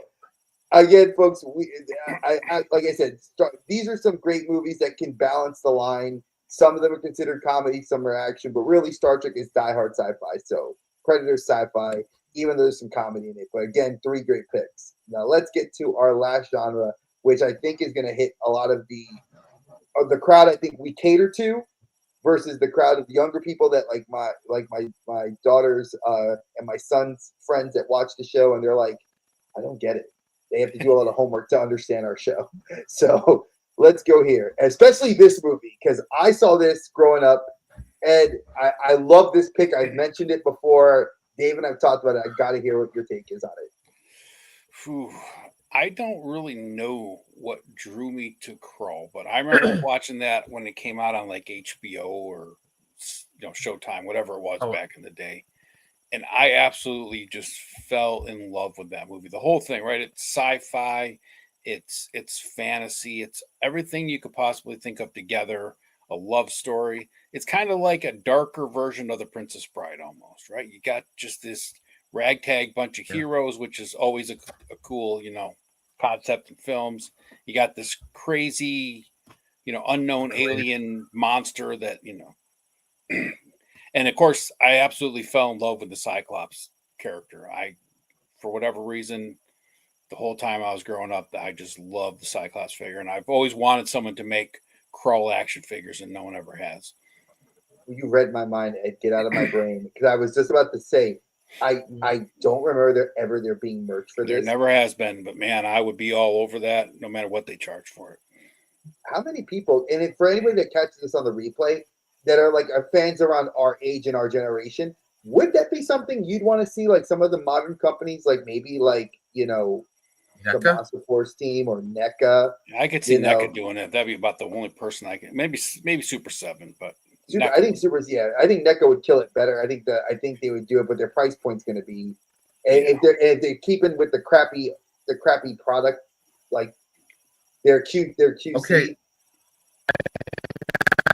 To interrupt you guys, there are Krull figures. That's the Cyclops right there. Get out! It's like it must be like 3 3/4 scale. But who made it? Yeah. Let me see. I'm checking to see. Tony, what's good? It's good to have you. I know people have made customs of them, but I don't remember ever seeing them actually for sale. Unless they were made back when the movie came out, but that was this looks like it's vintage because you can see like bending and stuff. Yeah, it's possible that they came out with some when they're vintage, but it says Tim. What is it? Tim Barron? Oh, no, it looks like this is something that was made during the Goldbergs TV series, like to background stuff. So that's what that was. Would be cool if it was mass, actually just distributed. Yeah. I'd love That to was a see shit. that. I thought that was a legit thing. So Tony just popped up in here, and I was gonna say I did message you, Tony, to invite you Hey, Tony. on because you did have some great picks when we had Punk on here, and I would love to kind of pick your brain too and answer that message and let me know we could get you on the books. And again, Crawl would, I think, almost would benefit now. I don't want to see like a heavily modern version of it. You know what I'd love to see, and I'm the anime guy on this show. I'd like to see like an anime, like Devil May Cry style anime, or like Moonrise, which is freaking phenomenal. I would think that a Kroll animated series or anime series would be awesome. Yeah. I would never want to see them do a remake of it. It's kind of like Goonies, right? You just don't remake those movies. But it would be dope. I think we would see this, and I would love to see it animated and see how, a different spin, like they're doing with Predator now, like that Predator series that Hulu is getting, which is going to be all anime. I'm like super excited for the Glaive. Yeah, I've seen people make that. Like I've seen it sold at cons. But again, imagine if NECA made a master replica like they've done in the past with the Batarangs and the cowl. How many of us wanted that weapon? I did. I took 3 sticks. I used to take 3 sticks and get yarn from my mom's like knitting basket, and I would tie those shits up. And I'm that young, folks. We used to go outside and play with. When I was a kid, I wanted a glaive and I wanted a golden owl from the original Clash of the Titans. Dude, you can get Bubo. Bubo is an actual statuette. You can get that moves. But as a kid, that's what I wanted. I wanted to have the glaive strung on my hip and have the owl flying around with me when I was going on an adventure. Who wouldn't want that? Boop, boop, boop, boop, boop, boop. Yep. I loved Bubo. Oh my god, he just it's hitting me right in my face right now. That owl made a small little cameo when they redid Clash of the Titans. Yeah, a handful, just like in the past 10 or so years ago. Yeah, it was like in the chest or something, wasn't it? When he was on a chest with like other and stuff. Yeah, and he picked it up, put it back down. Tony saying most def, and then right here, Largo saying it too. He said it would definitely make a great. It would make a great anime, especially right now in the current climate. For those of you that don't watch anime, I'm gonna just get on my little soapbox because I love anime so much. If you're not watching like Moonrise, which is currently on Netflix, and if you're not watching Lazarus, which is on Adult Swim, and Lazarus is fucking amazing. If you're not watching those shows or watching stuff that comes out of Japan that's on Crunchyroll, there are Studio Madhouse, Studio Perio. There are some dope ass anime studios, and there's stuff in China that is rivaling what you're seeing coming out of Japan right now. I would love to see them take this IP and give it like a Battle of the Planets style animation. Give me either a modern take where it's sleek and it's really awesome like they did with Star Trek Visions, or give me that old school anime style like Vampire Hunter D from 1980. Like even if they took the Krull story and just did an anime of what happened afterwards, right? I mean, that would have been. Imagine the world building they could do with that. Yeah. Oh yeah, the Terminator series they did was great too. And that was also Studio Perio, if I'm not mistaken. No, Madhouse. That was Madhouse. Because that was Ghost in the Shell studio. And Ghost in the Shell, that was done by Madhouse. Now that there's like a lot of these studios have broken out because of the pandemic, and there was a lot of like just, a lot of people just kind of oversaturating the market. So there's now Donghua, which is like the Chinese studios coming up. You have some of the South Korean studios coming up now. There's a lot of people are putting out fire right now. So definitely something that I would love to see animated. And I know Dave, like we just said, hey, listen, NECA, if you ever catch this and somebody just tags you, you work at the studio, we want to be, the three of us would like you to send us one, and we would love to have it. I want to create another generation of fans like we were. So please make this, please. Dave, your pick, which is another great pick, I think, for action film. I mean, all my films have been those comfort films. Last Boy Scout I mean, Damon Wayans is a disgraceful football player who his girlfriend, Halle Berry, is killed because she hired Bruce Willis's character, who's a private dick, to try and get evidence to try and get, Damon's character rehired as a quarterback.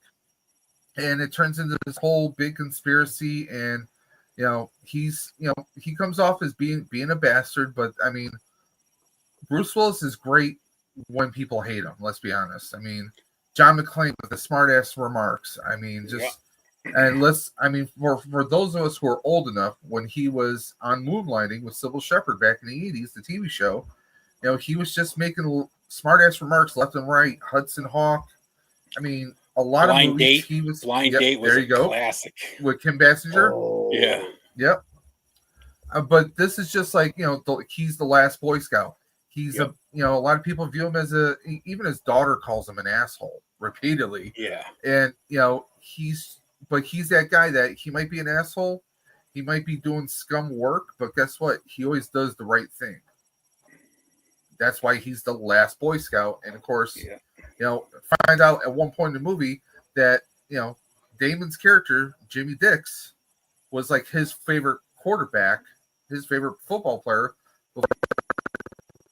They found out that he was, into gambling and drugs and had his fall from grace. So it's like, these guys, they just work perfect together. These guys were great. They were great playing off each other. And it's that late 80s visual of a great buddy action movie. We started this talking about buddy action films.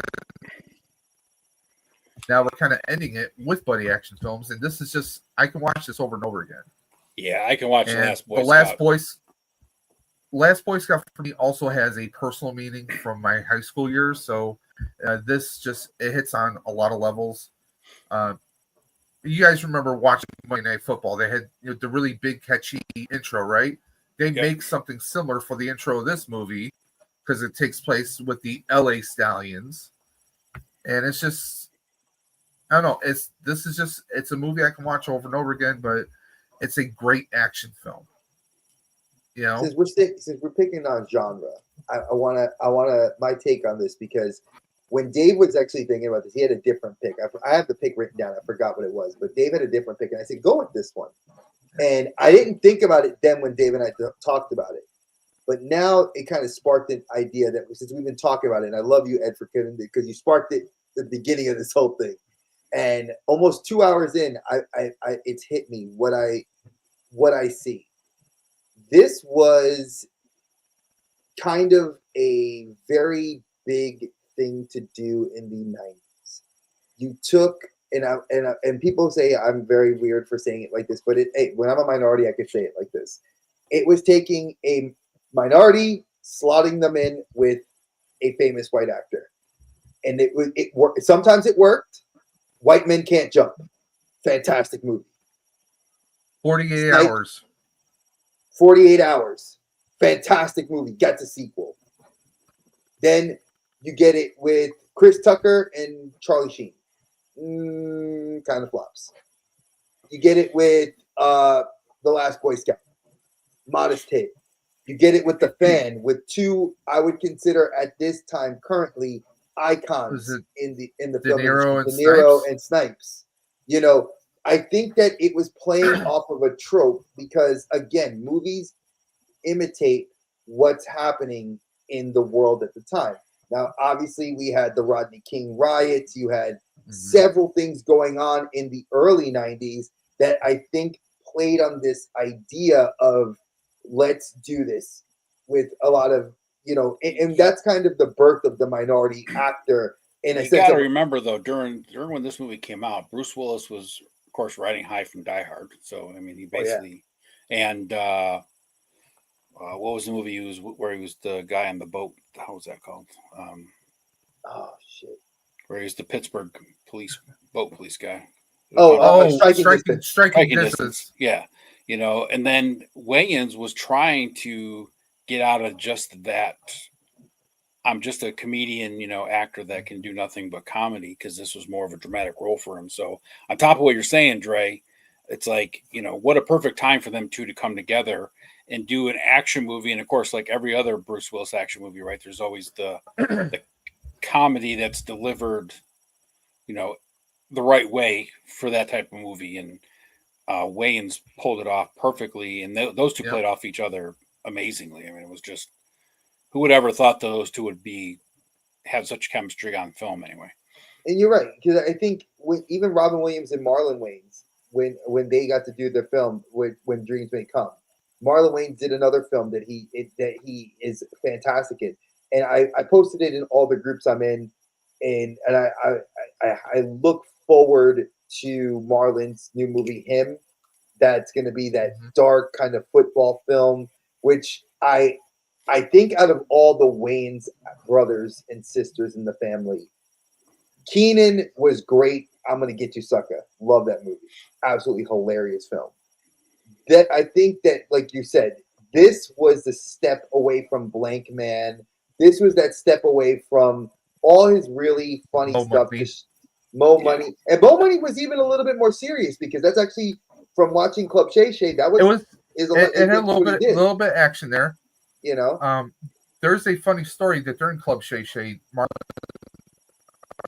Damon mentions how Bruce punked him because they said a limo to pick him up and bring him to the hotel, but it said Keenan, not Damon. So they had the hotel reservation under Keenan. The limo guy's picking up. He is holding up for Keenan. He's like, "Okay, I'll roll with it." And he says that when he's telling when he's doing the interview during the Shay Shay, he says, it was making me think, like, wait a minute, did they contact the wrong Wayans? And like, he goes there, like he goes there and he's just like, he's trying to ask people, like, am I really supposed to be here? And Bruce Willis is like right behind him smiling. And he's like, oh. It was Bruce Willis, because Bruce Willis was known for punking people back then, but he got him so good.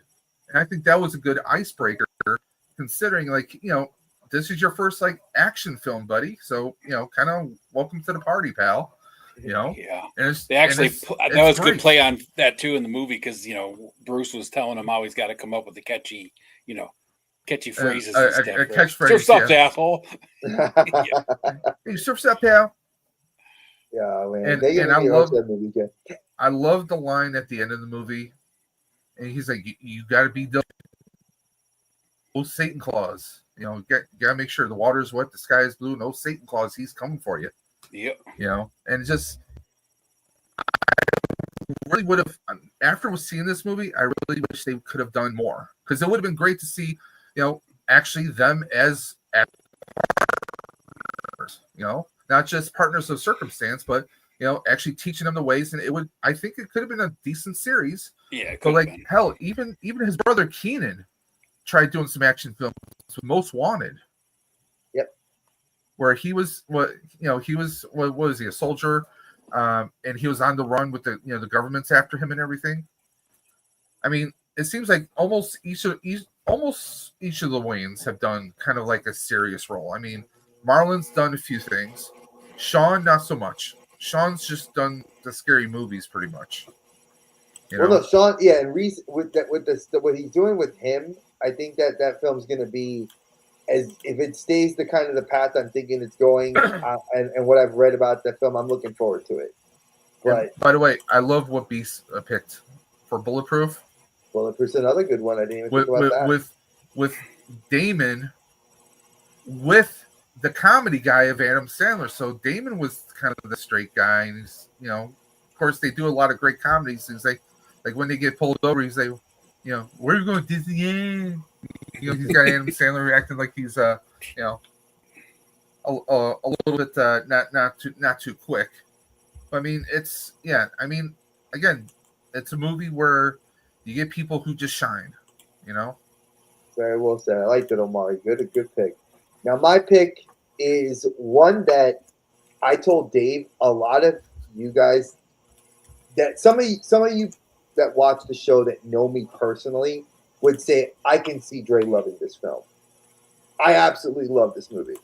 I was exposed to this movie when I worked at Blockbuster, And I remember I knew who, you know, I knew the characters, I knew the idea of the film, and I was like, okay, I'm gonna sit and watch this. You know what? It's like it's an artsy fartsy film. I was dating a girl that was kind of into that stuff, so I was like, I'll watch it before so I can at least know what the fuck I'm talking about, right? Because back then I could do that. You know, like I had to play it off, like I had to be smooth, and fell in love with it. And then all these years later, decades later, my wife, when we first started seeing each other, I would always ask, like, some movies that she had grown up that she liked. And I remember mentioning this movie to her. And she's like, yeah, I love that movie. She said, Natalie Portman was so young. And she's like, I read the book. And I was like, what? I was like, you watch Leon the Professional? Like, no way. Because everybody that knows my wife knows that she is not into these kinds of movies. And I was just thrown back because the story of Leon is not just of a contract killer. This is not John Wick. This is not like watching Baba Yaga run around. This is a classy, like the professional contract killer, but the human side of him. What he would be if he was like, I do this for my job, but I live a life outside of this, and he's cultured. Natalie Portman, I know that when you read the novel for The Professional, there is a lot of innuendo, and I told Dave that this was kind of a iffy movie. And my wife, I asked her about it the other day. She remembered. She said a lot of that innuendo kind of insinuated some PDF file behavior, and I didn't think about that. And then I watched the movie again, and there are some, like, there's like 2 scenes I remember. And if I'm not mistaken, I think Natalie Portman was like maybe 16 when they did this movie. She was still very young. And I was like, they're pushing this, like, really. The boundary is getting very, very pushed. But Leon still maintains that, like, I'm a dad. You know, like, that I'm the dad figure to her.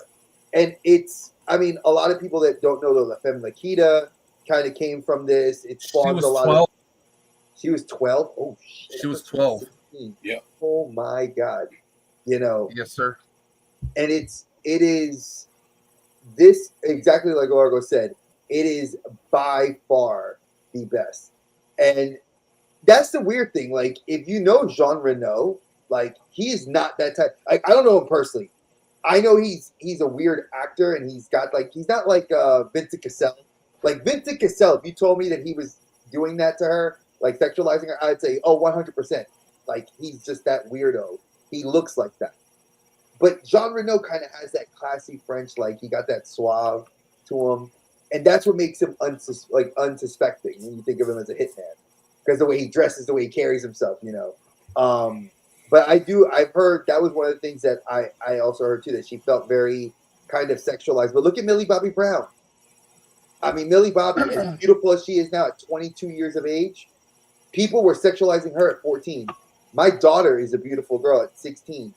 I don't want people sexualizing, like, men our age thinking about my daughter like that. They do, but it's weird. And I think the film, if you could take that away from this film and you actually pay attention to the story, the actual relationship building, the world building, it's a fantastic movie. Oh, it's a great movie for sure. It's you need to watch it. I think it's not even about like the killing. Like, if you watch, oh god, why can't I remember Corbin Burnson? Was it Corbin Burnson? This One Shot, One Kill. Or that Tom Berenger? That was Tom Berenger and Sniper. One Shot, One Kill. Yeah, One Shot, One Kill. And then he was like, like Billy Zane, like 2 shots, 2 kills. You know, it's, to me, like, that was that level of where you take the sniper role of that whole mindset of what a sniper does, and that mindset of like how they do the contract killing. The other thing, though, is with this movie, right, going back to the PDF file stuff and the sexualization of, I mean, yeah, she was a 14-year-old kid, and as a father of 3 girls, right, it's like, it's going to, you know, you don't want it to happen, but it's going to happen, right? Well, men are going to look at young girls in the wrong way all the time. That's just a fact of life. You just have to, hope they don't go any farther than glancing. But taking that movie when it was made, that wasn't, not that it was acceptable, but it wasn't frowned upon the way that it is today, right? It wasn't viewed in the same way as it is nowadays, right? It wasn't, not that it was ever right, but it wasn't, back then it wasn't looked at the same way it is nowadays. Oh no, you're 100% right about that. It's like, I think because it was filmed also internationally, there's a lot of different international bodies that are very morally flexible with things like that because it's acceptable in culture. That's not exactly. Where we're very conservative. We can say we're liberal. I'm very liberal till I need to be conservative. I say that very honestly.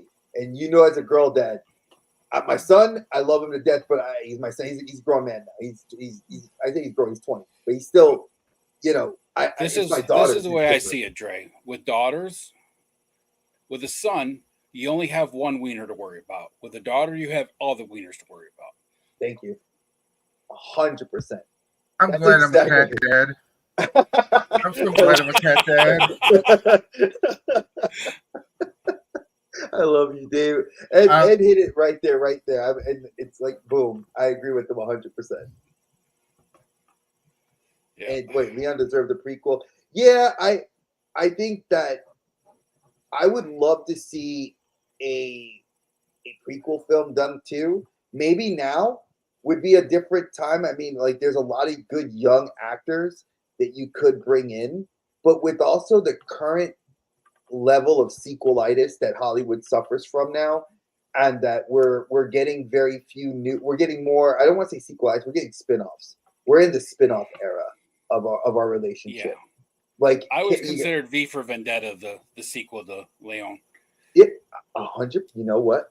And Natalie Portman was in there, so yeah. Yeah, so it's like she learned what she learned from him, and now she's just taking it to the next level. And that was also filmed overseas too, so it's got a solid story. So yeah, I love it.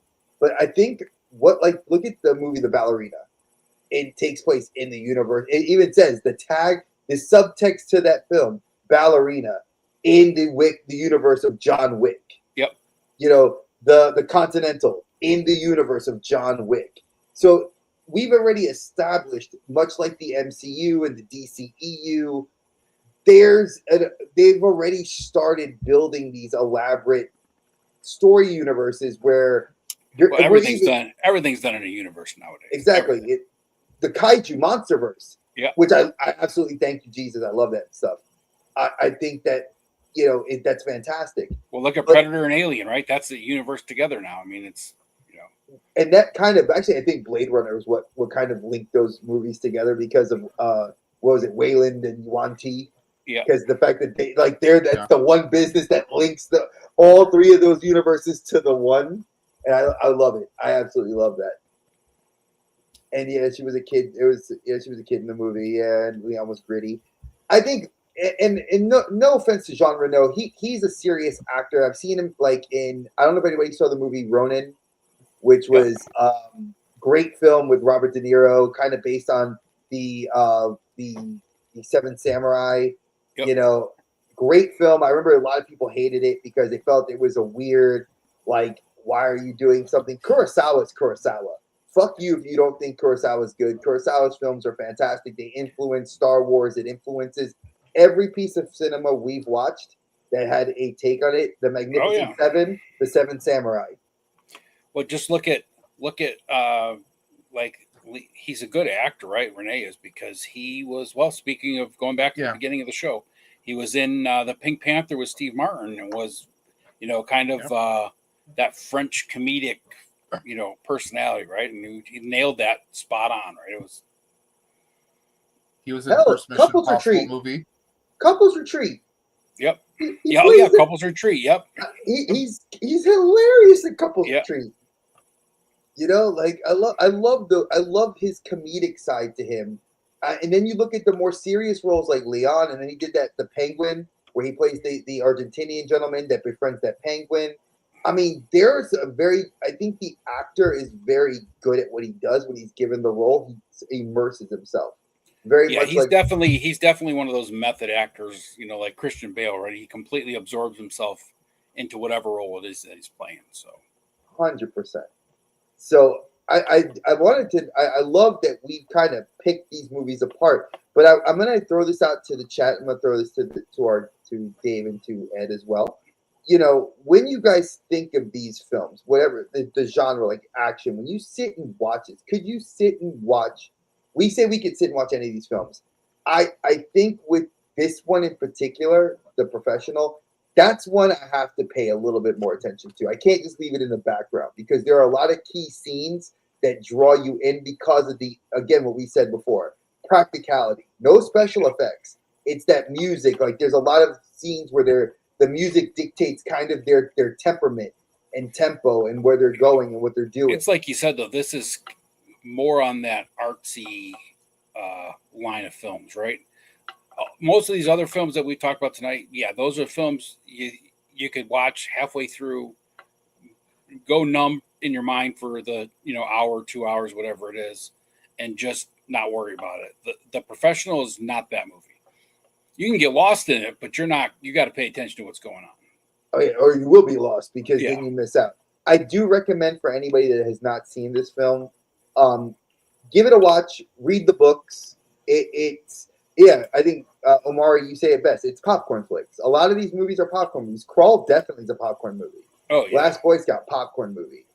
I mean, Star Trek, those are popcorn movies. Yep. Predator, I've rewatched Predator, and my wife got mad at me because I remember watching Predator, and I think Rory was like 2, and she walked in, and she's like, she didn't get scared. Like my nephews, if they were a little bit older than her, if they watched any of those shit, they would freak out. Like they saw, like I told Dave, I said, Peanut was 1 year old in a diaper running around, and I'm watching Jurassic World with her, and the T-Rex roar would scare anybody. She's sitting there, roar, the TV, and I'm like, man, I did something right because now this girl does not get afraid of those things. Yep. Now she has no fear of those things, which I like. She has her kid fears of like the boogeyman and poop monster and all that stuff, which I love. But at the same time, well, don't let her watch Look Who's Talking Too. I know I should let her watch those movies. I thought, or is it the third one when the toilet is "Give me a baby"? I think it's the third one where he's like, I think that's number 3. Yeah. Yeah, with the eyes of the toilet, where it's like, I'm gonna eat you. I totally need to have her watch that now. Freak her out. Probably after we potty train her, though. After we potty train her. But yeah, you don't want to do that before. Oh no, we're doing. She'll be 7 by the time she's potty trained. We're in the midst. We got her halfway there, and we're closer. Especially now that she already asked for her birthday, which is coming up on June 30th. She asked for a bike. She said, "Papa, I want a bike," and she has never really wanted one. We didn't have the house or the neighborhood where she could do it. Now that we live in the bigger house, we have the space for it. My mother-in-law has been foaming at the mouth to buy her one. And I was like, I told my wife, and this is going to be, I'm putting myself out there. I've ridden skateboards. I've bungee jumped. What about a big wheel for her? Come on. No, she wants a bike. She wants to get a bike. I've never learned. Exactly. I've never learned, folks. Just so you guys know, I never learned how to ride a bike. I've ridden skateboards, scooters, rollerblade, done martial arts, got a black belt, done all this stuff, had knives thrown at me, shotguns, never, ever, ever ridden a bike. And my wife cracked up and said, well, we'll get you a when tricycle. You're done teaching your daughter, you could take her training wheels and get you a bike and put them on your bike. My wife said, we're going to get you an adult tricycle. She saw one online today. She's like, I'm going to get it for you. And you can learn with Peanut. And I died laughing. I was like, you are right. You know, they do make e-bike trikes, right? Yeah, I saw it. That's what my wife saw today. She saw that today. She was tempted to tell my mother-in-law and her to get that for my birthday. As an adult, though, you can't ride one of those tricycles without having the orange flag sticking up behind you, right? That's like the law. I want a flag. I'll get the flag, dude. I'm gonna get a basket for the front of it. I'm gonna there you go. Little dinger bell. Ding, ding, ding, ding. Yeah. Dave, I'll tell Roxanne. Can Dave come out and play? That'd be a hell of a ride from where you are. There's this old guy that lives in my town, and he during the summer, that's the only way. Like you'll see him every night in town, just riding his tricycle up and down the street on the sidewalk. And He's got the metal basket on the front and the orange flag sticking out the back so he can be seen in traffic. And he's awesome. I gotta do that. I gotta definitely. He doesn't have like the rear baskets either, because we got this. Oh, he has a big basket in the back too. He's got the rear basket. Yep. Because he'll take it to like Walmart or Tops or wherever, and get his groceries and ride it back home. But, I mean, he's like probably 85 years old and in great shape because he rides bike all summer long every day. So. Hey, and they say for rheumatoid arthritis, it's a low impact. If I stay on level road, it's a low impact sport for me. So that's the other reason I'm thinking of doing it. So we'll see. But I do want to kind of talk about what we're doing. Dave, go ahead. Now we can put some lights on it, Trey. I said we can put some lights on it, Trey. We'll trick it out for you. Yeah, dude. I'll help you. I'll call you up to Dave. My wife. No. You know what you need though, Trey. From Pee Wee's Big Adventure. No way. Wait. He's got the little speaker, so you can do like the announcements. We get the little sirens and stuff. That's what you need on the bike. No, just give me a Bluetooth speaker with my phone. I'll rock that shit all day. I'll never be at home. I'll be outside. I had one of those as a kid. I had the one with like the little lion thing on the front of it. I had that one. Oh man, we got it. Yeah, folks, you might be seeing some new videos on the personal channel of mine if I do that shit, because I will totally have fun with that. So let's actually talk about something that's actually big happening next week. For obvious reasons, you all know. What's going on next week? I don't know. It's a little bit of a live stream, I think. I don't know. Something that we've talked about for a little bit. We have the Ride for Roswell. I have not talked about this publicly. Dave is probably, I think, the only person that knows. Last week I mentioned it, that I have something going on in my personal life with my family. My mother-in-law we are waiting to get some tests and blood work back to find out if one of her nodules in her thyroid is cancerous. The doctors have kind of told us it may be. So, I don't ask for sympathy or anything like that because I've dealt with this with my own mother. I'm 100%. This has been a part of my life. I've hated that I've had to lose people to it. I've had two people survive, my mother-in-law and one of my uncles. That's it. Everybody else that's had this, I've lost them. And it hurts. Ride for Roswell has, for this year, become more, I'm more 1,000% behind it. Because, again, I'm not asking for your money. Dave's not asking for your money. I'm asking for you guys to come and support us next week. We have a lot of great content creators coming in from Clubhouse. Mm-hmm. We have a lot of friends of the channel that are coming in, and they're going to sit with us. I'm not asking you to stay up all night with us. You've got your life to do your things. And several of our friends, when they came to me and said, I want to be on the show, they're like foaming at the mouth. We're going to color. We're going to talk. We're going to hang out. This is to promote some awareness for something that Dave and I believe 1,000% is an amazing cause. I mean, you can't ask for a better place. In Charlotte, we have the Levine Institute. That's where my mom went to. My mother-in-law had to go to Duke, all the way in Raleigh, to go get her treatments. So for anybody that can get a treatment center where they care about you and they're helping you fight this horrible disease, an illness. Again, I'm not selling you. If you have the $10 and you want to do it, go ahead. We have 7 wheels. One $10 donation gets you in on every wheel, guys. It's not per wheel. It's the $10 donation. One $10 donation goes to Roswell directly. Because you're clicking the link in the video description below. It takes you directly to the for Roswell website, onto my donation page. You're donating directly to the. We don't touch money in any. It's going directly to Roswell Park. And one $10 donation, that's like what, 2 cups of coffee at Starbucks? No, it's 1 now. Probably, yeah. Just one big one and one small one, maybe. Okay. Yeah. Okay. It's maybe a breakfast sandwich and a coffee at Tim Hortons here in Buffalo. Yeah. Get your Timmy Hose. $10 is nothing. I mean, hell, you're lucky if you can, get a burger for $10 anywhere. So, $10, one $10 donation gets you on all the wheels.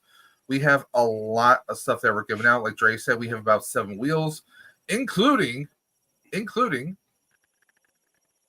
Star Wars hot toy, a 1/6 scale hot toy, still in the box, still in the shipper, waiting for someone. And of course, we got. Go ahead, Dre. Sponsored by Toyco, Andrew at Toyco, all the way out in Cali. Another one of our West Coast brothers, great guy. If you guys are anybody that buys all the import stuff, I do. He is donating this figure to the cause. All I gotta do is whoever wins this, I give him your address. You'll have to give me your name and information, and he will ship it directly to you. He sticks goodies in the box. He is helping us out because he himself has dealt with this and is a big supporter of us. And I'm telling you now, you go on Facebook, he has a great community on Facebook that you can pre-order all the stuff from. He's eating the cost of tariffs.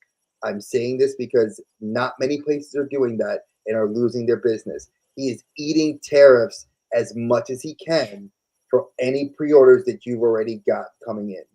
So if you've already had a pre-order coming in and some future pre-orders, he is covering. Go to Toyco, on Google Toyco, and you can find his website.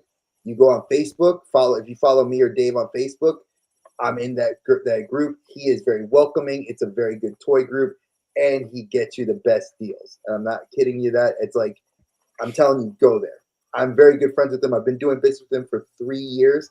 He and I are personal friends. I'm telling you, go there, and this is what he's giving us. I'm giving out of my personal collection the Motu Turtles. I have a Motu Leonardo and a Motu Splinter, brand new, never been opened. Those are going to be sent out. And I know Dave said he had a couple of other boxes. I have a couple of G.I. Joe box. We have some G.I. Joe figures we're going to be giving out, so that we have some mystery boxes there. I think we have, there's one or two other things I think we have also. I got to go through once I get this thing fixed, I can go through my full list of everything. But as of right now, we actually have, we only have a few people who donated so far. Again, we get that it's a time of year where, you just got your taxes done. Money may not be bought a easy. dragon. Bought a dragon. But we know things aren't that easy. But every dollar, every nickel, or every dime goes directly to Roswell Park. Reason why we're doing a 24-hour stream is this is the 30th anniversary for the Ride for Roswell. So I figured, hey, instead of doing an 8 or 10-hour stream like we've done in the past, we're going to do a full 24 hours. It begins after the Outer Dimension podcast next week. So we're aiming to end around 12:30. So then we will go directly into Stream for the Cure. 24 hours nonstop. I'm not sure how I'm going to survive, but I'm writing up a will and testament as we speak, because I'm working a full day that Friday. I'm hoping to get maybe 2 or 3 hours, maybe 4 hours sleep before Outer Dimension podcast. Which, speaking of which, the Outer Dimension podcast will be switching times in the future. Isn't that right, Trey? Yeah, starting on, I think we said 5/16. So we're gonna honor our commitments that we've made up until then. And I will speak with Allison and Brick about figuring out what we're gonna do, because I know they'll be willing to acquiesce to the times if we need to. Yeah. And we could always do special one-offs where we do later times, but Dre and I have been talking about doing it at 9:30. Mm-hmm. And go until about 11:30. We'll do it a little bit earlier. Yeah. Yeah, I work earlier now. I took an earlier shift at work to try to help my family out. My wife has been just dealing with a lot with her grad classes. Our teen daughter's going through a lot because she's just fell behind in her schoolwork, and it's high school. So I want to be a better dad, better stepdad, better husband. So I'm trying to help out. He's a day walker now. Yeah, he sent me the best meme. I'll show it to you, Ed. He hit me with like the best meme ever, saying I'm a day walker now. As a fellow Western New Yorker, I know how important Roswell Park is to our community anyway, Dave, and well as a lot of the surrounding areas. My mother-in-law, my ex-mother-in-law, who has passed away now from cancer, was treated there for many years. Hers was a very aggressive cancer that there was no hope no matter where she went. My own mother, though, has survived colon cancer, thanks to Roswell. So definitely a good thing to support. I will, from me and Hella Dope, we will throw in a $25 gift card to anybody that wants to do it. So whoever wins, just all I need is an email, and it's a digital gift card, and I will email it off to them. Thank you. Awesome. I mean, oh man, you guys are making me tear up because I like I said, my wife has been dealing with a lot lately, and I know a lot of it is because when you have your last parent that's still alive, like I've lost both my parents, so my mother-in-law is the only grandparent I have left for Rory, and it's a lot. So emotionally this year, I know Dave and I are pushing hard, and we're not asking. Like I said, I'm not digging in. I'm going to say this. Andre's saying this. I'm not digging in your pockets. I'm not. I want you to come through and hang out with me and Dave and everybody else that's going to be there. Ed, if Ed wants to come back and hang out with us, I welcome you too. You're always welcome, and you guys can just chill. We're going to be delirious, so half the shit we're going to probably say is going to be funny as hell. Allison's going to keep us in check for at least 3 hours. She's promised. So I look forward to coloring with her. I'll tell you, I did Oz's, a couple with Oz 24-hour clubhouses for charity reasons and stuff, and I did Punk's Salvation Army drive that he did last year, which was 36 hours. I had like 4 hours of sleep in 36 hours, and it is rough. The first 6, 7, 8 hours, you're like, oh, this is great. You know, you're all motivated.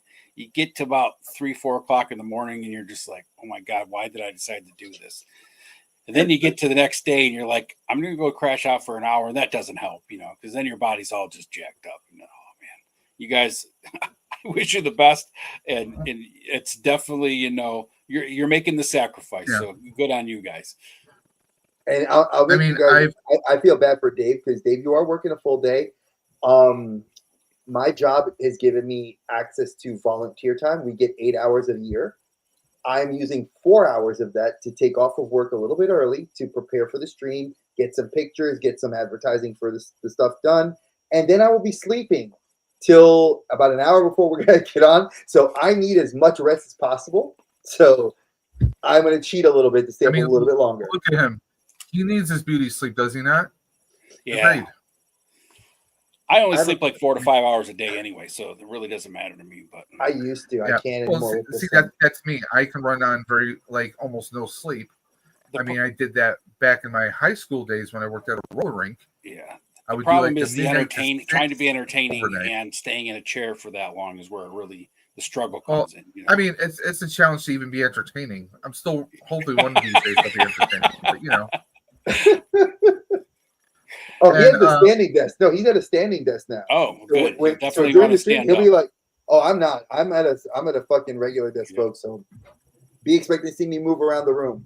Yeah. And you may see Peanut running around too. She may even sit in the chair and run the show. I may let her sit in my chair and color too. Who knows what you may see? You run the show for a little while. I'm taking a nap. Exactly. You sit in Papa's chair. You got this. If you got to go potty, just wake me up. I'll get you to the bathroom. It's all good. But yeah, this like I said, this really means a lot. And again, it's something that I think everybody in this community may not say. And do I need to share my personal life business? I don't have to. I'm sharing it with you guys because we care about you. A lot of us are very good friends. A lot of you I do talk to on a very personal level outside of this. So sharing this is to get you guys to understand the level of seriousness Dave and I take to it. We don't touch the money. It goes right directly to them. If you can't donate, that's fine. I'm going to throw out some ideas. If you can share it on your socials, please feel free to do so. Obviously, we're sharing it on Dave's_Dimension on Instagram, Dre the Geek Dad on Instagram. We're sharing it on all of our platforms. The link is in the video description below. So if you want to share it, you can even go to my YouTube channel, Dave's Dimension, and you can see there's several announcement videos with all the links there as well. Every video I've been posting for the past month or so, you'll find the donation links there as well. And if you can't donate during the stream,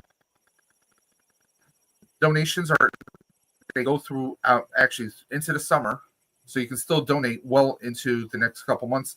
But we want to raise as much as we possibly can to help out Roswell Park. Like Dre said, you know, his family's affected by it. My mother had a form of skin cancer for years. It's not what she passed from, but it was something where she had to go for treatments at Roswell every couple of years. She would go for laser treatments. My father, he actually had cancer. We found when he passed away that he was actually seeing a cancer doctor. I have a family member who's battling cancer right now. So I mean, it's something that it affects us all. You could be the picture of health. You just never know when it could strike. You could be a toddler. You could be a senior citizen. You could be anyone of any age. You could be someone who's battling it.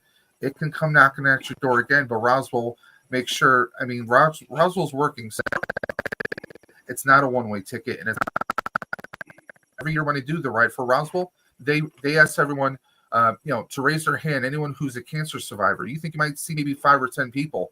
There's 20 or 30 people around me, and there's more and more each year, and that just motivates me to want to do this. Keep going. My wife, this is I think her 10th year doing it. This is actually year number 5 for me. So I mean, it's this is something that our entire family does.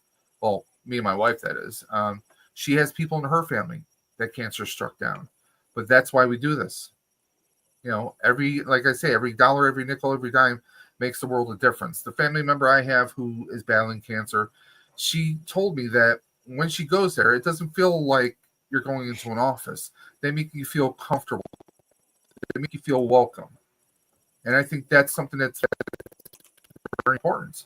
And that's why we want to do this. So if you can, please share the hell out of this.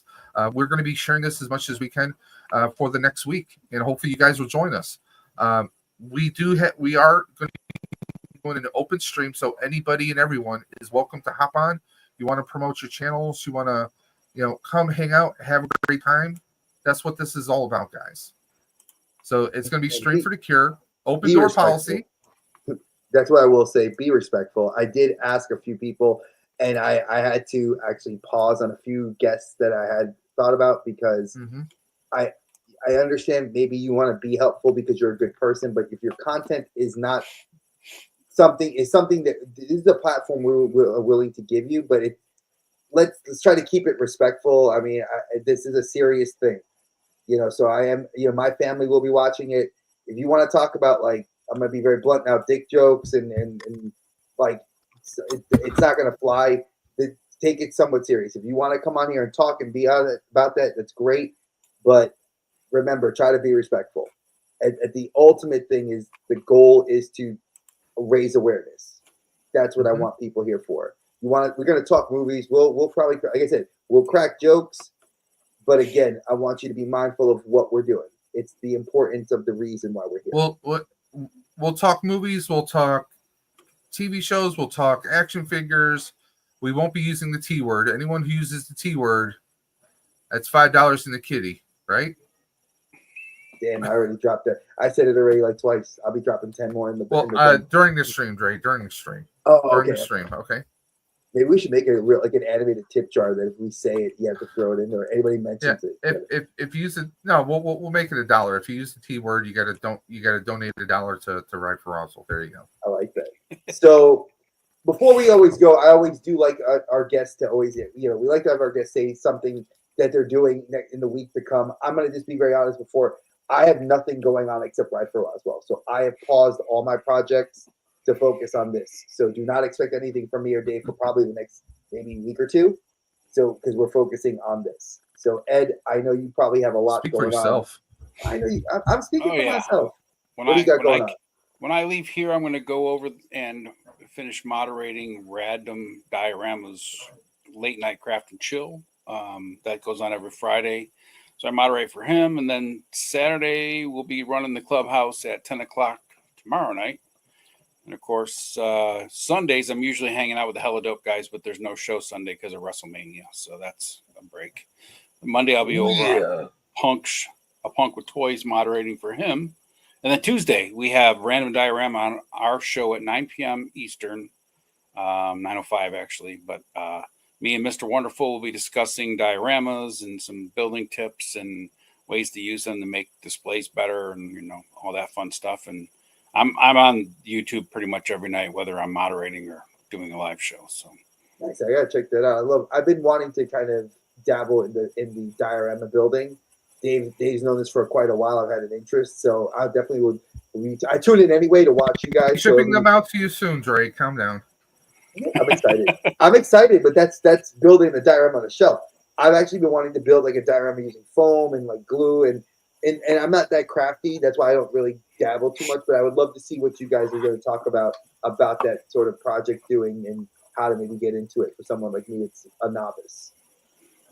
So it definitely sounds like fun times. Awesome. It's going to be a good time. Random Diorama is an amazing diorama builder. So nice. And Largo, look, he co-signs that. Yep. And Dave, what do you say? So apparently you have projects. What are your projects, sir? I have projects, but I got to get this working properly first because that's where the projects are based on. But I am going to be doing, because I've been doing more research on. I had a lot of people I had a good handful of people reach out to me because the bike buying for big guys series I did a while back. People are really appreciating that, so I'm trying to find new bicycle companies who are actually making bikes for the large and in charge crowd. So I want to give a few more options because most of the interviewers or the reviewers out there are people who are maybe a buck, maybe 245, 260, when there's people who are 350, 380, 450 who are out there looking for bikes, trying to find some more information for them. Also, I want to do a little update on the Project Flux Pack, so that would be episode 2. For those that don't know, your boy is building. I once built a Back to the Future proton pack out of an 80% scale Spirit Halloween. We're 3D printing a 1-to-1 scale right now, so that's going to be a little project I'll be doing over probably the next couple months. So we got that, and also I'm going to give my 2 cents about Daredevil. So stay tuned for that, guys. Give my insights and opinions on there, because I know that there's also been some not so friendly and some nitpicking, and also I do plan on a video. I don't know if I'll do it this week or maybe the week or 2 after, but I want to do something that's kind of a overview or a look at content creating today on YouTube. So stay tuned for that. That may be a 2 talk episode, so we'll see what happens with that. And the project I did put on pause, I will reiterate that I did have a project I was working on. I put my cartoon one on pause for right now because there's a couple of cartoons I haven't watched I want to rewatch just so I can see how relevant the way they represent the certain characters. I want to see what the representation is like again, so I'm rewatching those. I'm doing a comic book series where I'm going to be talking about characters that were obscure but have blown up because of the MCU, either the TV, video games, or movies. Shang-Chi is going to be the first one I'm doing. I finished that cheat sheet, and it's going to give you kind of a brief history. And then I think I did Blade, which I'll be redoing and uploading since they did cancel the film. And kind of I want to tweak it a little bit because obviously Wesley Snipes, at the time I made that video, Wesley Snipes was no longer even a thought, and then Deadpool Wolverine proved us wrong. So I have a lot of ideas. I want to redo that, and then I'm going to do a couple other characters, especially if you play the game Marvel Rivals. Dave knows that's my addiction. When I'm not doing YouTube and playing with my daughter, when she goes to bed, I jump on Marvel Rivals for hours, and I will be doing a couple of characters there as well. So I'll be doing some deep dives into that. And hours. If he doesn't hear me talking to my wife about something, it's Rivals or our YouTube show. So again, we thank you, Ed. I love you, brother. Thank you for having me, guys. It's been fun. I love you guys. Yep. And guys, again, tune in. Thanos Copter, another fellow brother from the clubhouse, is coming through. We're talking about remakes of TV shows. We're actually going to be doing some anime next week. I am hyped about it because Thanos is a huge anime fan like me. Yep. So we're gonna be talking about that. What happened? Oh yeah, he's gonna be coming in for a landing. Thanos Copter's gonna be coming in for a landing. There you go. All right, so Dave, but Dre, you take us out. Guys, I took us out last week. Well, I'm gonna need you to hit the button, so it might work a little bit quicker for you. All right, but guys, as always, I want to thank you guys for hanging out with the Outer Dimensions podcast. You can follow Dre the Geek Dad on YouTube and on Instagram. You can follow me, Dave's Dimension, on Dave's _ on Instagram, Dave's Dimension on YouTube. You can also check out all of our past episodes, the Outer Dimensions podcast, on the Outer Dimensions podcast YouTube channel, and you can also follow us on the Outer Dimension podcast Instagram. We really don't use the Twitter. We use the word Twitter because we don't like the X. Nobody talks to their X, let's be honest. But guys, go ahead and follow Action Figs. Like he says, he is all over the place moderating. Of course, he is, he's basically the MC on the Clubhouse. I know Oz isn't feeling great. Best wishes to Oz. Hope he feels better soon. But guys, go and check out the Clubhouse on Ostradamus Toys YouTube channel. It is a stream unlike anything you've ever experienced. It's one big party. It's a nerd fest. We don't say geek fest because, well, Dre gets excited because he's the geek dad. Yeah. But it's an awesome time, whether you're into Marvel Legends, Mythic Legions, Cosmic Legions. If you got a thing for dragons, it's definitely the place to go. But go ahead and follow them out. But guys, as always, Dre, watch your head out on the portal, and we'll catch you guys on the flip side. Take care, guys. Take care, guys. Dre and Dave hit it hard in the dark, spinning tales from the void never bark. Movie shows they tear apart, dimensions clash, they ignite the spark.